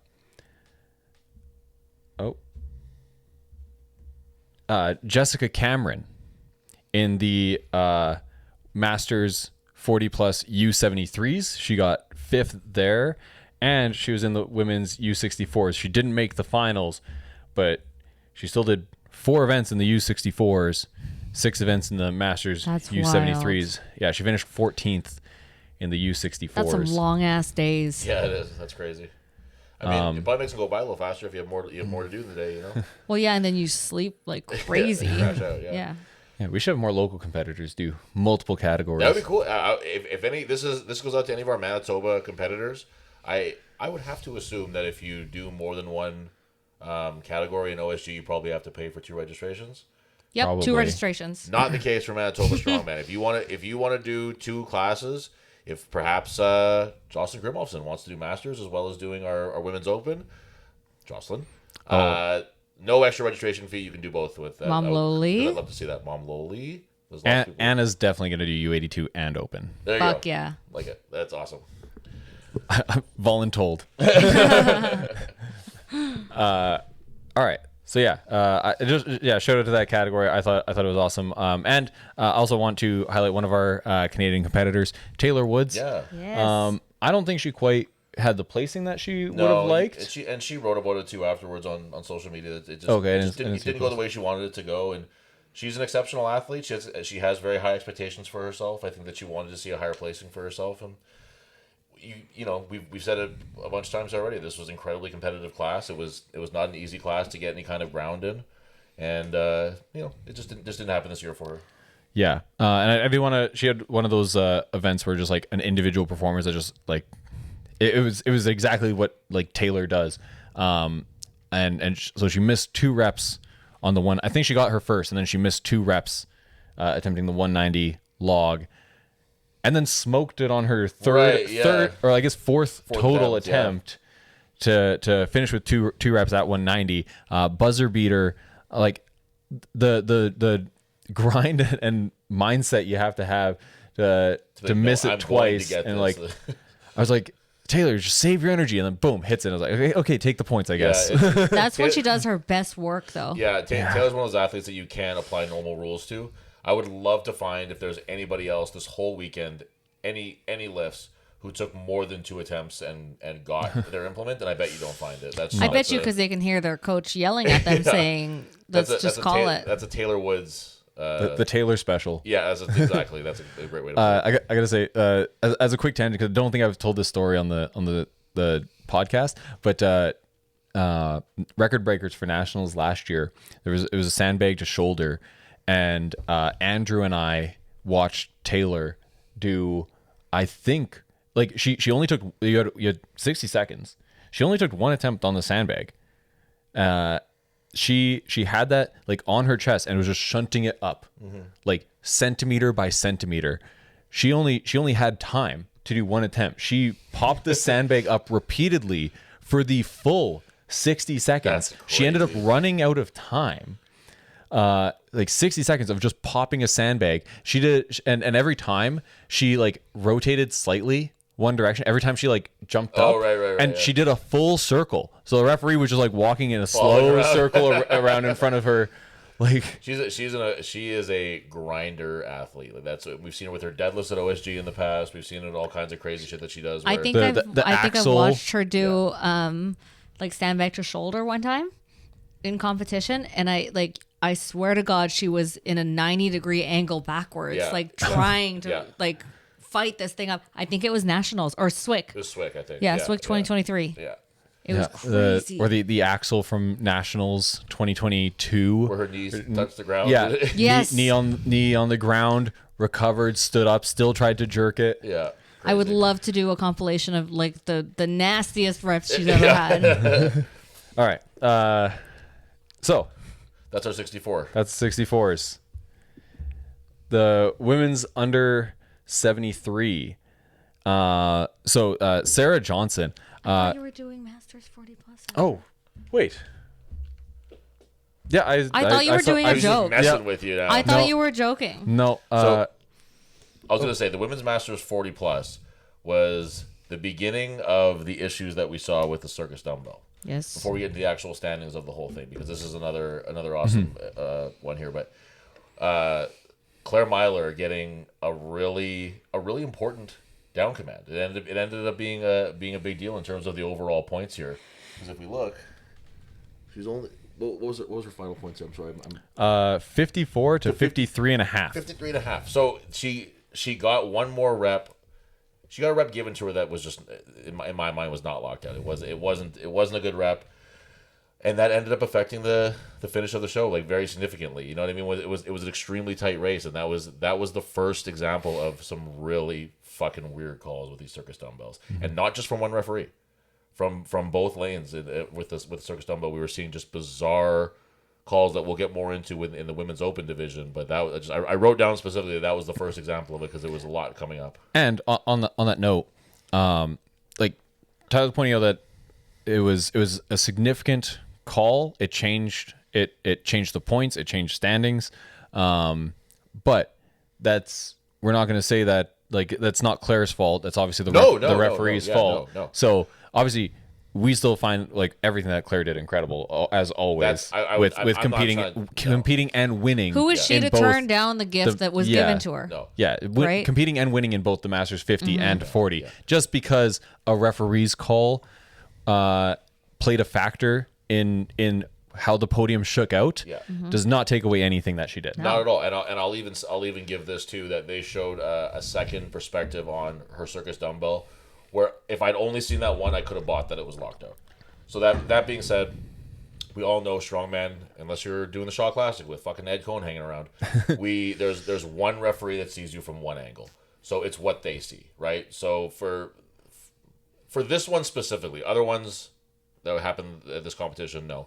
But this one specifically, I'm able to give a little bit of benefit of the doubt on this one, that it was, I mean, they're all mistakes, but this one was, I think that she genuinely probably finished that run, the referee, thinking that was an appropriate down command. Like, I don't think that she was like, oh shit, I should have done that. You know what I mean? Like, I am willing to give that one. Yeah. So yeah, Claire pulling off the double victory here. Masters 50 plus, Masters 40 plus. Honestly, OSG is like it's like Claire Myler weekend. Absolutely. She just phenomenal performance from her. Obviously, 40 plus being far more competitive because I mean only a half point separating her and Michaela Pearson, but like those two were just head and shoulders above everybody. Like both of them had their worst play. Well, Michaela, I guess it was tied for worst placing on the first rep with a log press. Claire got 5th, and Michaela got 3rd. That was both of them their worst placing. They got. Then in the frame carry, Michaela 1st, Claire 2nd. Deadlift ladder, Claire 1st. This was Michaela's tied worst event, 3rd. Sandbag steeplechase, Claire 2nd, Michaela 1st. Dumbbell ladder, Claire 1st, Michaela 2nd. Natural stone load, Claire 1st, Michaela 2nd. And a 6-second difference in loading all 4 stones. Like it's like that. Like that. Even the times were tight. Like that's like it's 6 seconds seems like a long time, but when you watch those stones, those were hard stones. So 6 seconds was a pretty small margin for some of those. Yeah. So those two just great rivalry there. Really ran away with things. Finishing out the podium, Andrea Seed. She also like she was kind of just like rape. The only person only two that she really lost to virtually all weekend were just those two. Right. Like third, 4th, third, 5th. Like that's a winning like run normally. Yeah. Like that's a you would most athletes would kill to have that kind of a performance at a world's level competition like this, where it's like, if I get third in everything, I'm winning. There's no way that I can't win with that. Like that's really, really. There will be points shaken up somewhere Yeah, here. but, Right. but it just did not fucking happen. The Hooper special. Yeah. And there's two more that I want to address here. Ashley Telford from the Maritimes right here in Canada. Winning the log. Which is and great. and just performing, like just doing really, like it was a lot like, say, Jocelyn last year, where she just did well in everything. Like Ashley's a big woman. And she did really well in the sandbag steeplechase. Yep, like fourth. She moved really well. She's just an athlete, and I was really, really impressed by that. Don't say the next athlete's name yet. No, Not yet. I want to do something with that. okay. But I will say anybody who has watched Ashley for enough time knows that, like, she looking at her, she is not built to load, but man, is she just strong. I remember the first time I heard about Ashley, this was a couple years ago now, so I might have the numbers slightly off, but it was because she had loaded a 230-pound stone for 30 reps. That's insane. To have that kind of a gas tank, like I said, like as a Masters competitor at her size, like that's ridiculous. Yeah. She's just a good strongman competitor. And what I want to do here is let me pull your laptop over here for 1 second. Okay. Oh. This is easily the most. That's the full name right there, right? Yeah. Yeah. This is easily the most challenging name of the whole OSG weekend, especially now that Jose De La Rotier is gone, even though it's not that hard. She still competed. Well, she withdrew. She withdrew, I should say. I'm going to spell this one, and then Thrones is going to say it. First, Or do you want to do that in the other order? No, I want you to bang it out afterwards. Okay. I think it's. No, I want you to embarrass yourself, Thrones. no. Thrones, he can do it. That's the thing. No, Thrones is really good at pronunciations. I know. A-AlemaloloitiaFA W. You can read it if you want to. If you just know, It's you a can U. just W. It's say you. You. Well, it's a lot of letters. Wilson after. Wilson. Amalamaloya TFO. Wilson. Wow. Very oh my impressive. God. Very Wait, impressive. Say it again. Amalamaloya TFO. That's great. Say it, Jian. No. Amalamaloya TFO. Okay, so I was And actually Gabe panicking. also crushes it for hours a day. Yeah. Yes. I give him all the credit in the world. That's one of the real standout I ones. was starting to panic because Tyler's like, don't say the next athlete because I'm going to do something. And I thought you were going to put me on the spot because I was just going to be like, well, I got to go to the bathroom. So now I don't have to go. No, I can't do it, so I wouldn't expect somebody else to be able to do it. But Mrs. Wilson in fifth place. Yeah. Yeah, she did great too. I think she was on the podium last year. I think so. Yeah. But still hanging in there, and I don't know how she feels about her performances or anything or the particular set of events. But even as a Masters athlete, just like hanging in on the same level year after year, I think that kind of consistency is awesome. Yeah. Yeah. And then obviously we also want to talk about our Manitoban athlete who's also in this category. Yeah, of course. Jocelyn Grimolfsson. Last year finished sixth place, made it into the final. This year, I don't think the events were as good for her, which it seemed weird to me. Watching the events and seeing her posts afterwards, where she had talked about like struggles with training the frame, and that she actually did better than she expected. At this point, I just have I associate Jocelyn with just like plugging holes in her game. So I have such a strong association where it's weird to think that there are events where she would still struggle. It just like almost doesn't occur to me, which is I hope she takes that as a huge compliment to how she prepares. Yeah, absolutely. No, because that's exactly what it's intended to be. Yep. She's taken events that have been weak for her in the past and made them, not say her best events, but she just takes them out of her list of weak events. Virtually, like yoke. Yeah, well, I should say that sometimes it does happen, actually, yeah. So, it was it ended up being not the best set of events for her. I think also it was that was one of the things that stood out to me with the big jumps on deadlifts. Mm-hmm. Like the Masters 40+ women did go from a 405 to a 455 deadlift. Yeah, that was a really significant jump. So, that's literally 20%. Mm-hmm. That's a huge jump. That's a bigger jump than I would take in warm-ups. Right.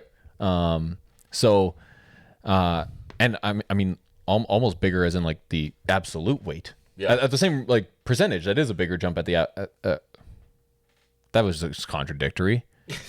At the same absolute weight, but percentage. Yeah, that makes sense. And I was like, where are you going with this? We're getting late into this here. I'm just speaking nonsense now.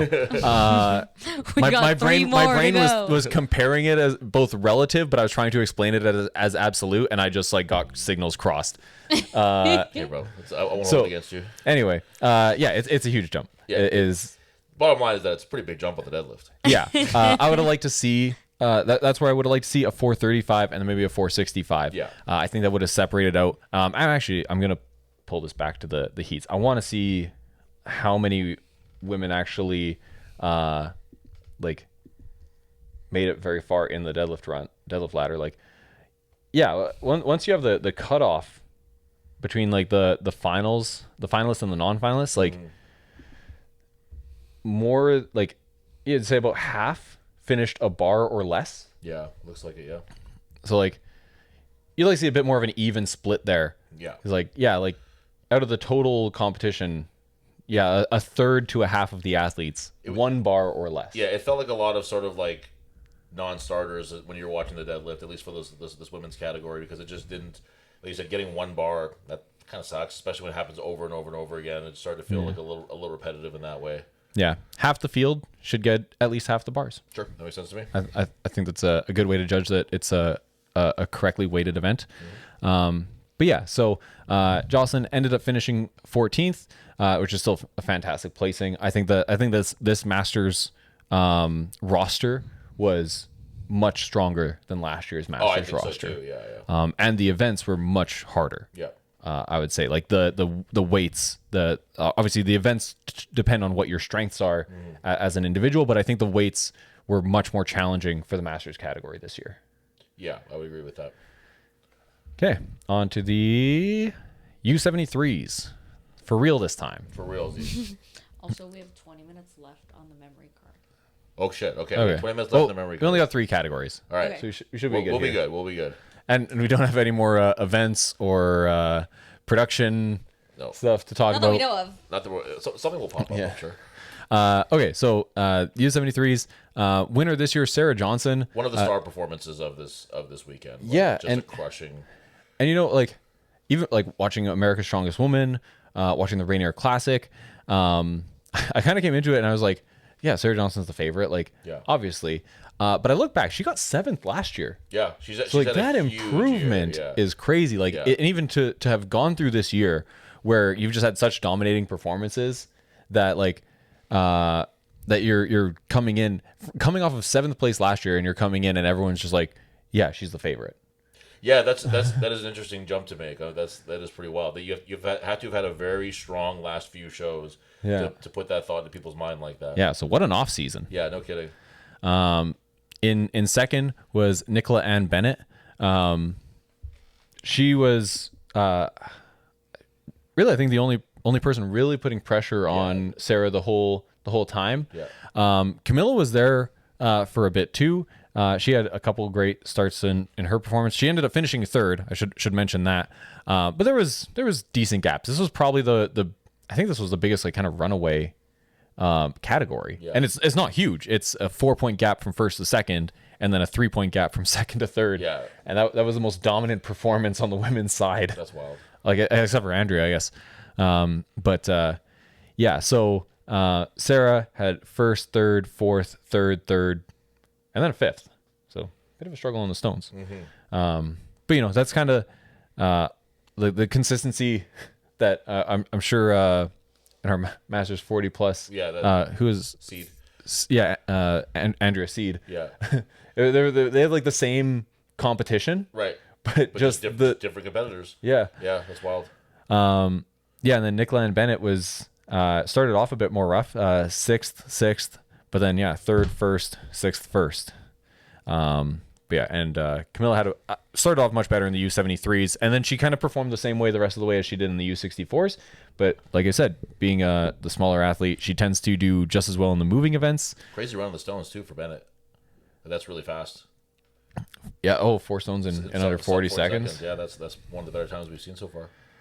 Yeah, and in a category where not many finished Yeah. the stones, we had 4 finishers, which I guess would be on the That's higher slightly compared higher to some of the end. other ones. Yeah, but yeah. yeah, still a crazy finish there. And this is actually one of the ones that I wanted to talk about for one of those stone performances from an athlete who came out early. Was Taylor Peck, Yeah, Canadian yeah, athlete. Yep. Came out in the first pairing. So, like I said, most athletes, especially her first time at OSG, I'm sure getting to the final. I mean, I don't know what her aspirations was, what she viewed like her competitive level to be. But I'm sure most athletes in her situation, just getting to a final, they'd be absolutely thrilled. But yeah, she was in 10th place going into the stones, and then just absolutely crushed that stone run, which they did talk about on the commentary, the Canadian stone lifter reputation, Canadians being good at natural stones. Yes, and I strongly like. I really want to push that narrative. I'd much rather we be known as good for stones than good at grip. I'm getting tired of this grip thing. That's not fun for the people who aren't good at grip. But we are typically good at stones. Also, power stairs is a Canadian thing too that I'm hearing more and more now. Yes. Yeah. Well, we do have a lot of power stairs, Yeah. and it's something that I've only noticed in the last 2 years, I want to say. Yeah. Yeah. Just the guys like their power stairs up here. Yeah. I guess. So Taylor really pushing the Canadian stone narrative. So Yes. great to see. Thank you, Taylor. I appreciate that. Appreciate it very, very much. Yeah. We had our 2 dual category athletes, so want to shout them out again. This was Camilla, second appearance, 2 podiums, Yeah, that's wild. a first and a third. She actually had 2 podiums last year too, but it was a third and a third. Nice. She did the U64s and U73s last Right. year, same placing in two different weight classes. That's wild. But yeah, this year a first and a third. Diana Juarez Ferrer also competing in both the U64s and the U73s. And we had a couple athletes making a switch in categories. A couple OSG regulars. Hannah Coldiron moving up from the U64s to the U73s. And also Crystal Kraus, whose name was not familiar to me from last year. But sorry, I have to check what she got married. So I got to check what her maiden name Hannah was. Coldiron was also one of the, like, Nick Best had the worst circus dumbbell call of the day and also had the best circus dumbbell call of the day with Hannah Coldiron, where she danced all around the building with that dumbbell. Yes. For probably, like, it's felt like an eternity. It was probably like 10 seconds, but it felt like it was forever. It was And- really scary because you're asking a lot from that one Yeah. joint to Oh, hold yeah. it together. It was very, very impressive. Okay, she's actually listed as Crystal Kraus on the strength results, the old results, but she is not on Strongman Archive, so I don't actually know when she got married. But she was the U64 champion from last year, and she chose to move up. Right. Wow. Which commendable, because I don't think there are many people who would win a category and then say, I want more of a challenge. Like her and Aaron Murray. That's the only ones I know of, I think. Yeah. Yeah. So Samantha Beliveau. Did she win then go up? I don't know. Oh, Did she ever, did she's ever win she it? walks around 82, but Yeah. she competes in open. Yeah. I would love to see Sam and Mel at OSG. Yeah. I think that's like two notable competitors that are usually missing from obviously we've seen Sam at OSG. Yeah. But I would love to see her. Well, I'd just like to see Sam compete. I more love watching often. Sam We all compete. just want to see Mel compete more. Yeah. Yeah. Especially Mel. compete Emphasis more. on Mel. Yeah. Yeah. So yeah, I think that's everything that I have to say on the U73s. I'm good. So then the U82s, which was This was a cool one because just speaking of what we just talked about, it was really, really cool to see Donna Moore, like who's in the past has been, the Arnold's competitor, the 3-time world's strongest woman. yeah, exactly. She's done these big shows, and then when the invites don't come that way, it's like, well, what do? You take that step back and you start doing the shows that put you back on the map again, like an OSG, like maybe an Arnold qualifier or whatever. I love seeing that. I like seeing somebody who's willing to put themselves out there and challenge themselves in that way. Yeah, not to negate what you said, because it is nice to see athletes, like obviously we don't have a lot of rogue competitors Right. coming and doing OSG. So yeah, some athletes who aren't doing that, but Donna has always been a regular at OSG. Maybe I didn't know that actually then. Maybe not every year, Okay. but she is there often. Okay, cool. Yeah, she rules, man. She's awesome. I believe she did U82 last year as well. And then I think she did either the Open or the Masters the year before. Nice. But yeah, so it is nice to see the athletes who are getting invites to majors still coming back and doing OSG. Would like to see more of that, but I also understand that Rogue now is really close in the calendar to OSG. If you're doing Rogue, it's hard. It's probably hard to justify the extra, just the extra tax on yourself to do another show right afterwards. And those are ladies who are getting paid to compete, and then they'd have to pay to. Right. They're getting paid to compete, and then they'd have to pay to compete. Right. It's And they're a bit of a so shift. far from each other. That's a big ask from your body. It's traveling and stuff. Yeah. Yeah, absolutely. Yeah. Yeah. But anyway, we're on the U82s. So, Yes. Aaron Murray, fourth consecutive world title in two titles each across two different weight classes. Yeah, unbelievable. Which I think this is a pretty evident answer. But is Aaron Murray the weight class GOAT? Yes. Yeah. Yeah, I think across I would men say and so. women. Yeah. Not strong women.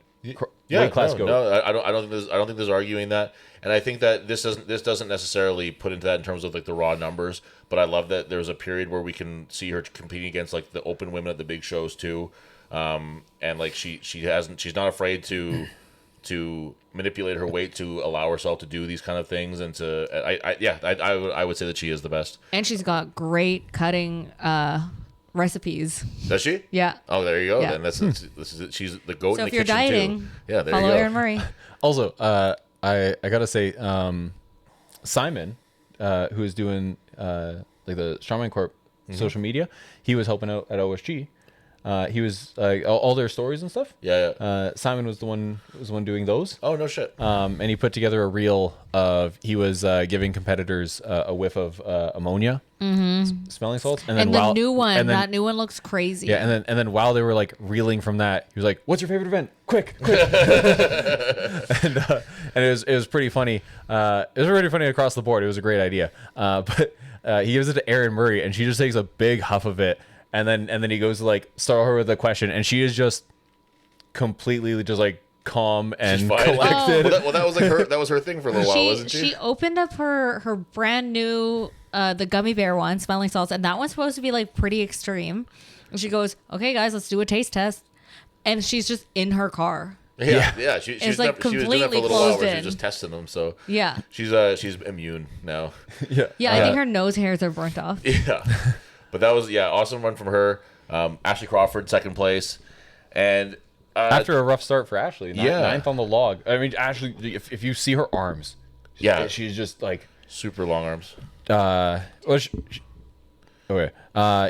Crawford just like you built for deadlift, carrying stones, which we see that in the stone run later. But yeah, battled back from a ninth place finish on log. And Chelsea Held, who's now due to some reshuffling of the scoring from North America's Strongest Woman, is now the second place finisher at North America's Strongest Woman. Yeah. And taking third place at OSG. Certainly somebody you'd want to be keeping your eye on as far as the women's divisions go, because I think that there's probably some big stuff coming up for her in the future. Yeah, she's really making a name for herself. And then other athletes to shine a light on in this category. We already talked about Donna Moore competing, but not only competing as 45 this year. I think so, yeah. Yeah, so not only competing as a Masters in the U82, but she finished fifth. Yeah, and just fun to watch. Like she just is still so strong, So jacked. so Also- jacked. I'm also pretty sure she is like doesn't have a bicep attached. Yeah, deadlift, Based on when she flexes, and it's pretty high up there. deadlifting with no straps always. There's very like distinctly Donna Moore things that she does that are really cool. The fact that she finished fifth, but she got 0 points on the first event at Yeah. log, that is crazy. Yeah, that's true. That's true. Battling back from that, and I don't think she was expecting to zero that. She looked Yeah, pretty rocked Dejected walking by off that the one. field there. And then the other person that I wanted to shout out didn't finish where she wanted, but Sandra Bradley finished in sixth. She injured herself on the deadlift ladder, won the deadlift ladder. Yep. But injured herself. I think she got 3 bars the fastest. I think she attempted the fourth and injured herself. So she kind of limped across the line the rest of the weekend. Sandra is one of the greatest stone loaders of all time across all women's divisions. She only ended up getting 2 stones on the natural stone run due to the injury. She was rolling she rolled the sandbag up. She knelt down into kind of like a kneeling lunge position. Rolled the sandbag up her kneeling leg, rolled it over to the lunge like how the leg. adaptive athletes do it with the stones. Yeah.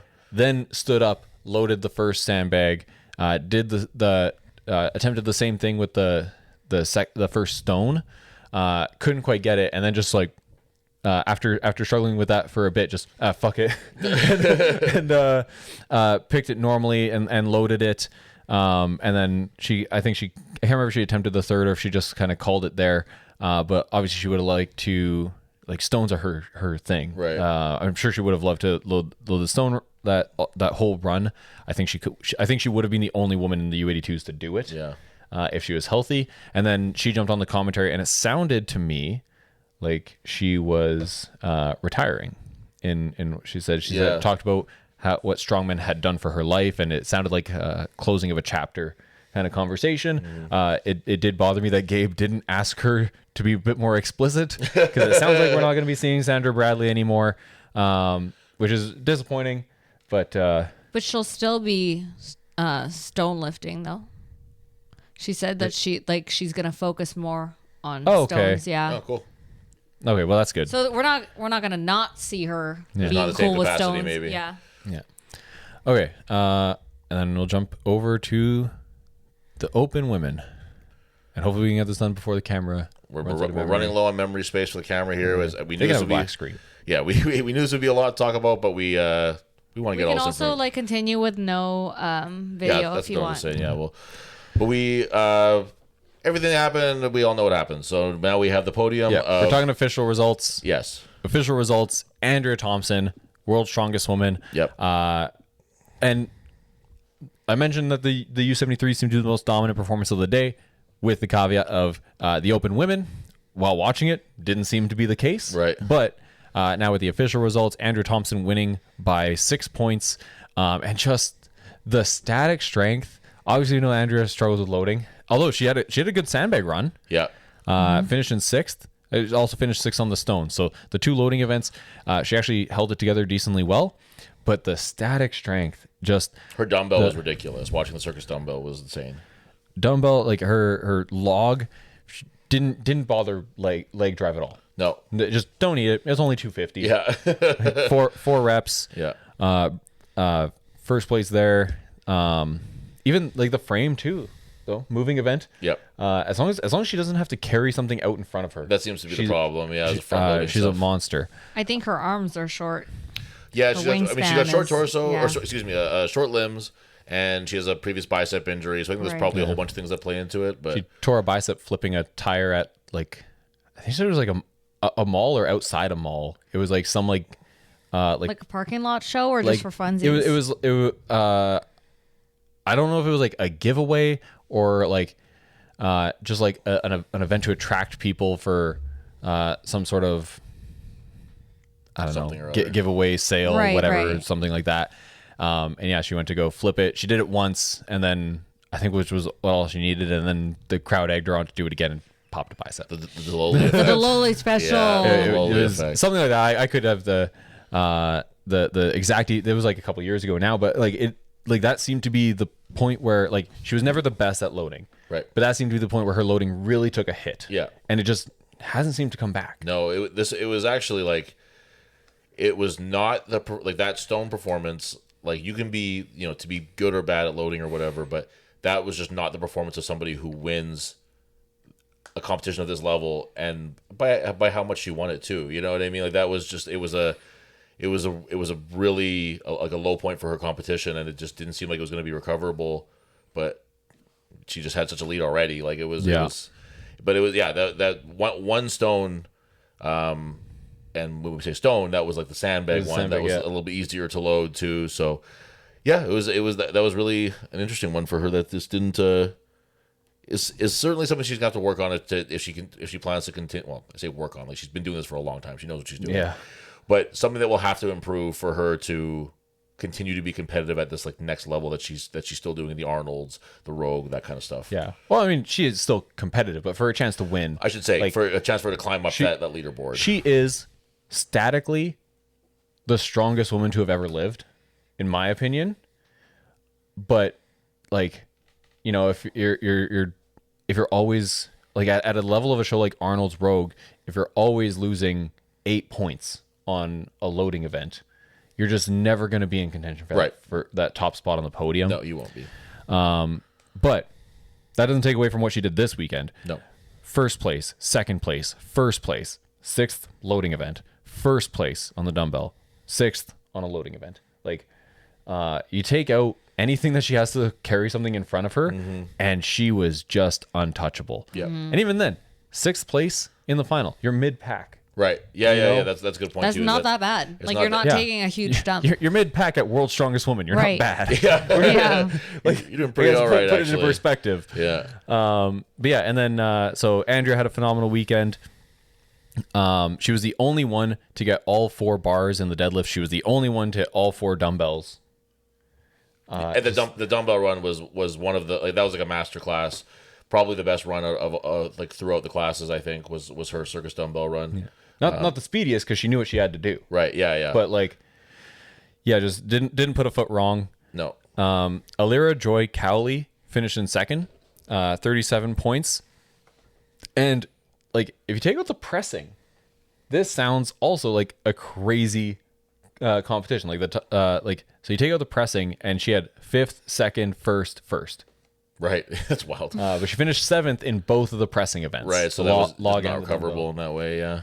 Yeah, but if she can bring her pressing up, like, I don't see her not being competitive at a Rogue or an Arnold. A high level comp like that, absolutely. And then Jackie Ashevsky, back-to-back podiums. Canadian girl, yeah. Canadian. Yeah, very, very, very good to see. And got an Arnold's invite this weekend. I was gonna say a great way for her to kick off this road that she's on now to the biggest show she's ever done, the Arnold's Classic Strong Woman Competition, which is gonna be really, really exciting. We'll be there. We'll be there. Yeah, we're looking forward to it. It's gonna be really, really fun. And Jackie did it the exact way that I feel like she always does at World's Strongest Woman, which is doesn't need to have any particular standout event. She did have a second place finish in the sandbag, which is the type of event that Jackie would do good in. But like, She's athletic. She's got long limbs. Like, she's gonna be good at that one. yeah, the rest of the events, like finishing third, and you have a 6th, 4th, 7th, 5th, 4th. Yeah. Like, and then the second place that we already talked about. Right.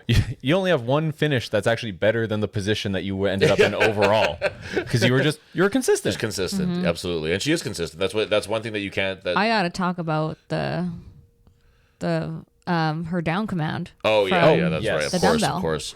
This has been eating me alive. Yeah. So for anybody who didn't see the actual competition, we saw the return of the dreaded Up command. signal this is the phantom down command, I guess.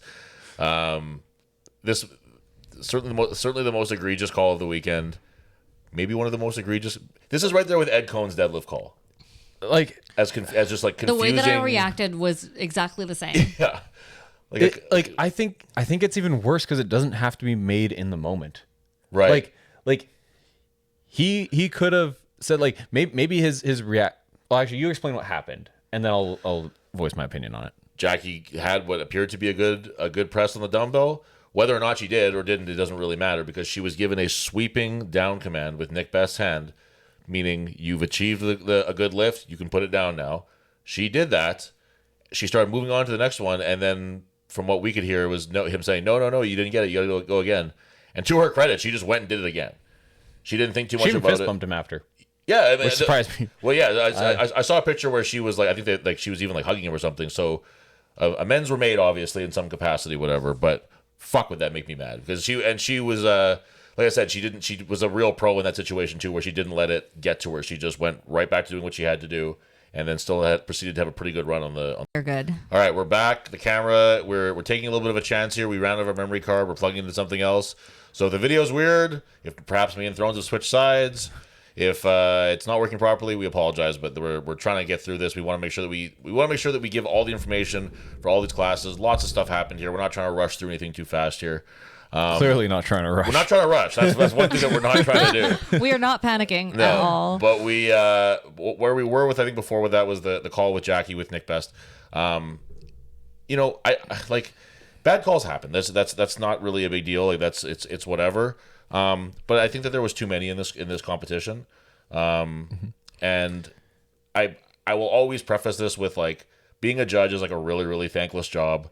Even if you make a really, really good call, it's probably pissing off somebody else. So you're going to be always on someone's bad side with it. People tend to only notice you when things are going wrong as a judge. If you make a bad call, you can make 100 good calls, you make one bad call, and you're a shitty judge. So I do like to preface that with it's not an easy job to do. It tends to be quite thankless. It's also 400 plus athletes doing at least 4 events each. Exactly. So that's kind of where I would go with this. Is that I hesitate to blame any of the referees. I hesitate to blame, OSG if they're not, maybe getting across what they want from their referees or whatever. What I think might be the answer to this is just more referees. Like have a referee who does just the finals. Like 2 referees who do just the finals, because it's 3 days, 4 days if you count the adaptive stuff and the teen stuff.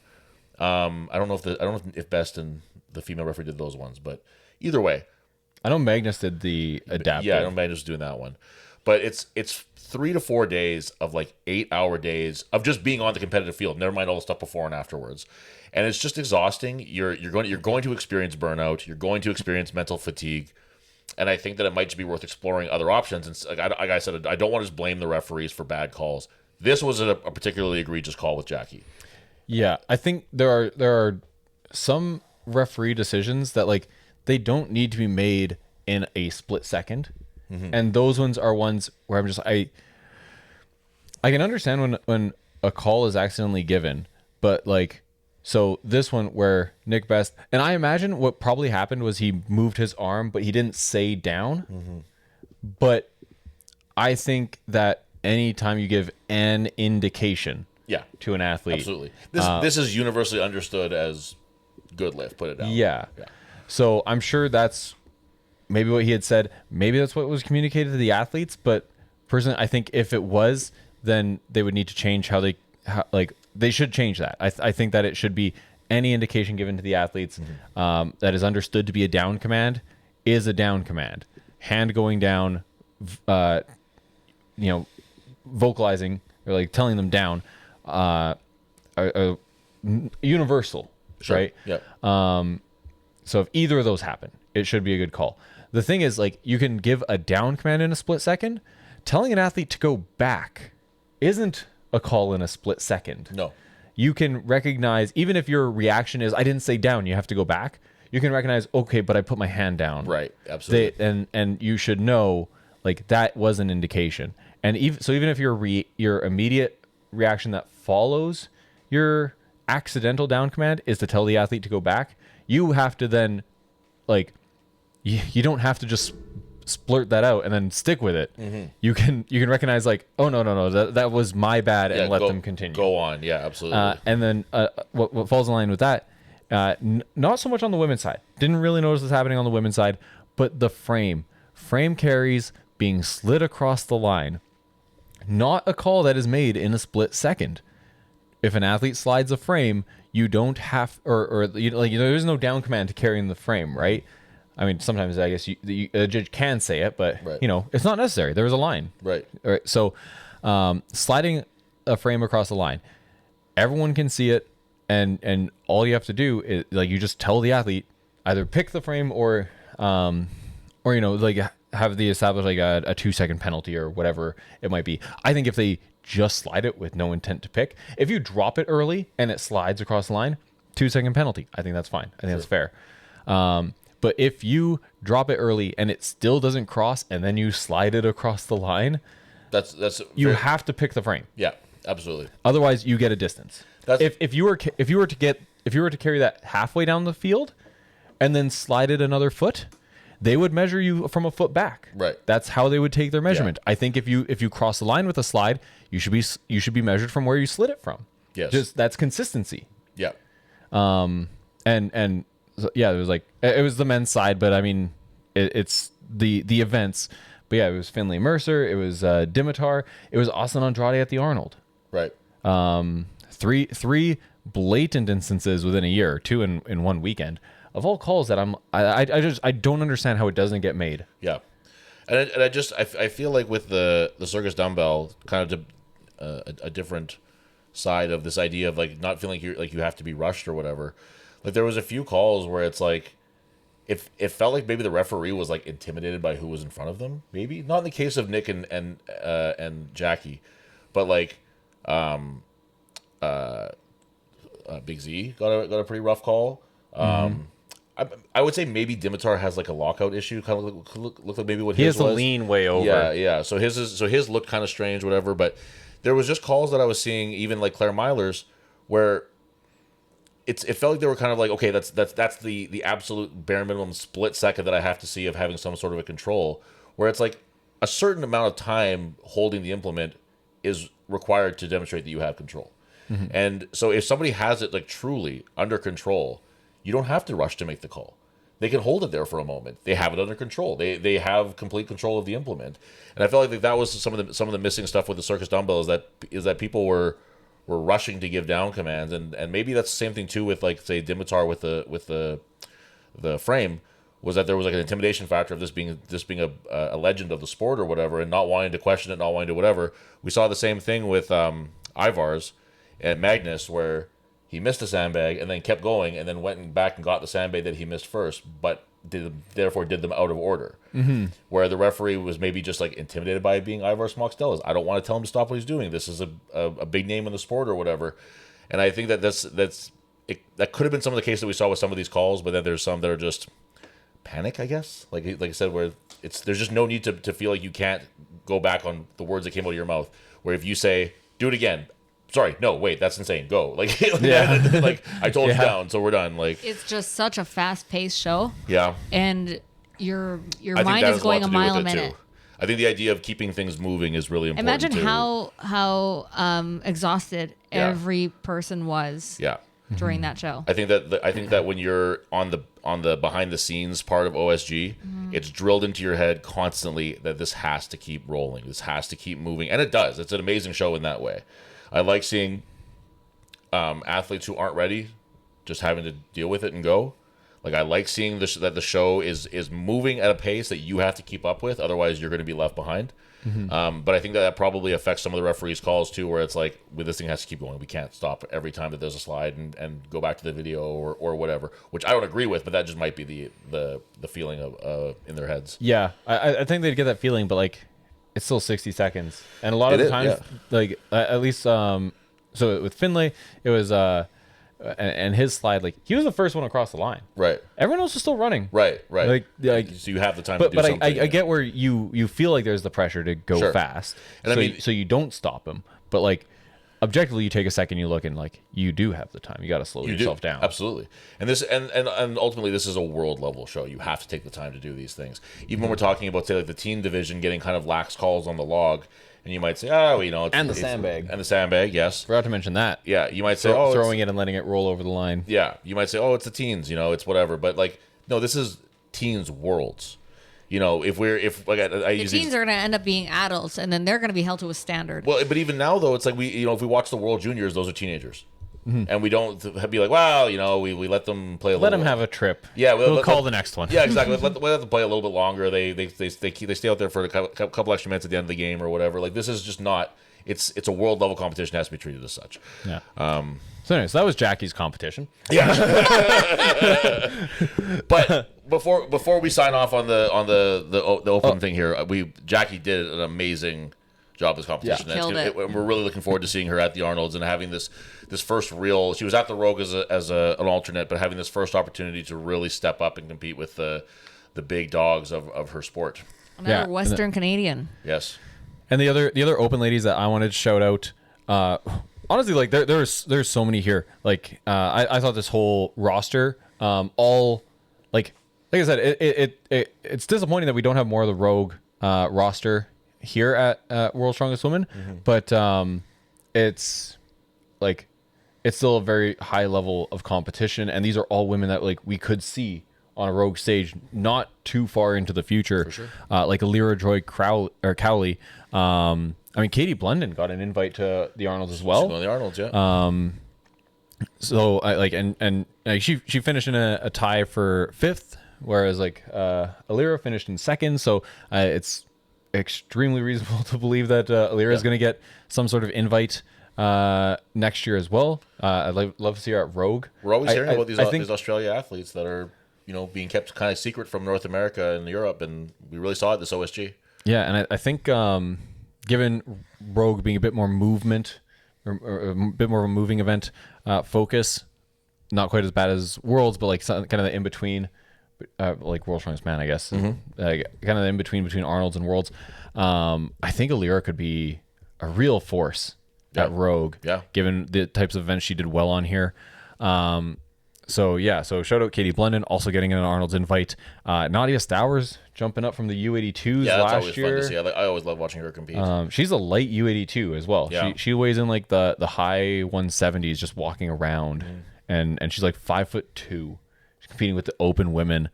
And then who else here? Destiny Bass. Yeah, she's a new face that was really awesome to watch too. Yeah, brand new to the sport. She had some moments where it's just like it's clear that she is just immensely strong and a bit underdeveloped. She had a deadlift on the last bar where she got stuck like kind of just below her knees, and then she tried to push her knees forward to get the hitch. Like the bar wasn't quite high enough, but she was just pinned. It just like wasn't moving. Yeah. So she did she dropped her hips, pushed her knees forward, like basically put herself like way out of position. The bar didn't move. Right. Like, yeah. Like I was like, okay, you're clearly like you're not in your strong position. Right. Like you just took yourself way out of position, but you're just freakishly strong Still enough holding it there. that like it doesn't matter. Like that weight's just stuck in the same spot. Yeah, that is awesome. So like clearly like she has so much room to grow. There, she also started off by getting second in the log press. Right. So like static strength is just through the roof on her, and it'll be really interesting to see how she does next year. I'm really excited to see her after another year of development. Really, and then even like Ellie Latemore, other Australian, rough start on the log, but then once it got into like the last few events, a fifth, a second. Sorry, I was looking at points. My bad. I was gonna say a second on the dumbbell. It was 2 points on the dumbbell. Damn. Just drew attention Never to that mind. rough performance. Sorry, it was but no. In that case, I'll correct myself. She got third on the deadlift ladder. So like even then, a top 3 finish from the 8th placed athlete. Like there was really no like person who didn't belong. No, in this top 10. It was great to see. I like too that if you see it from first to fourth, it's all different nationalities too. Like it's cool to have that kind of like global representation on in your top 4 like that. Yeah. So yeah. Right. I don't know if do you have anything else on the women's open? No, I think that's pretty much what I mean, it's been spoken about a lot, and I think that we've covered all the important stuff that happened from the women's open, and I think we can put that pretty much to bed. Cool. So yeah. I was like, I thought I put that on vibrate. Maybe that was your phone. Here's mine. I told you guys to put your phone on Do Not Disturb before we I started. took mine off when you guys went pee. Haha. There's no one here to tell them not to. No one to stop me. So overall, the women's side of OSG, I thought was fantastic. Obviously, we don't get to see the women compete as much. I guess just as much as the weight class men throughout the year. So I thought there was a lot of interesting storylines. I was way more, like I said at the beginning, I was more invested in the women's side the whole weekend. Same. Tons of great performances. I couldn't tell you what happened on the men's side. Yeah, aside from open. I had to and rewatch a lot Masters. of the men's stuff but I did remember most of the women's stuff. So there was a few good storylines, but I found that it was more like on the women's side, I was usually interested in like the top 5 of every division, at least the top 5. And like I said with the women's open, like the whole roster had interesting results. But yeah, with the men, it was from my viewing, it was really just like the podiums that had like the 105 was maybe the one that had the most to watch, I think, outside of those top 3 guys. I think. Yeah. I disagree. I think it's men's masters 40 plus. Well, we'll chat about all this next week when we what do we have for time right now?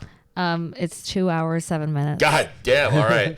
So we did a nice 2-hour episode for you guys here on the Women of OSG. If you made it this far, congratulations. Yeah, seriously. Congratulations to you guys if you listened to this whole thing. We I really feel like the appreciate only it. person that would actually ever watch this, if it's knowing that it's 2 hours, is Thrones. Yeah. Well, hopefully I'll watch it. No, I know that. hopefully everyone can sit and listen to it because I think that was some really cool stuff that Thrones talked about there. And And if you know anyone that we talked about, feel free to share. You read my mind there. That was incredible, Jian.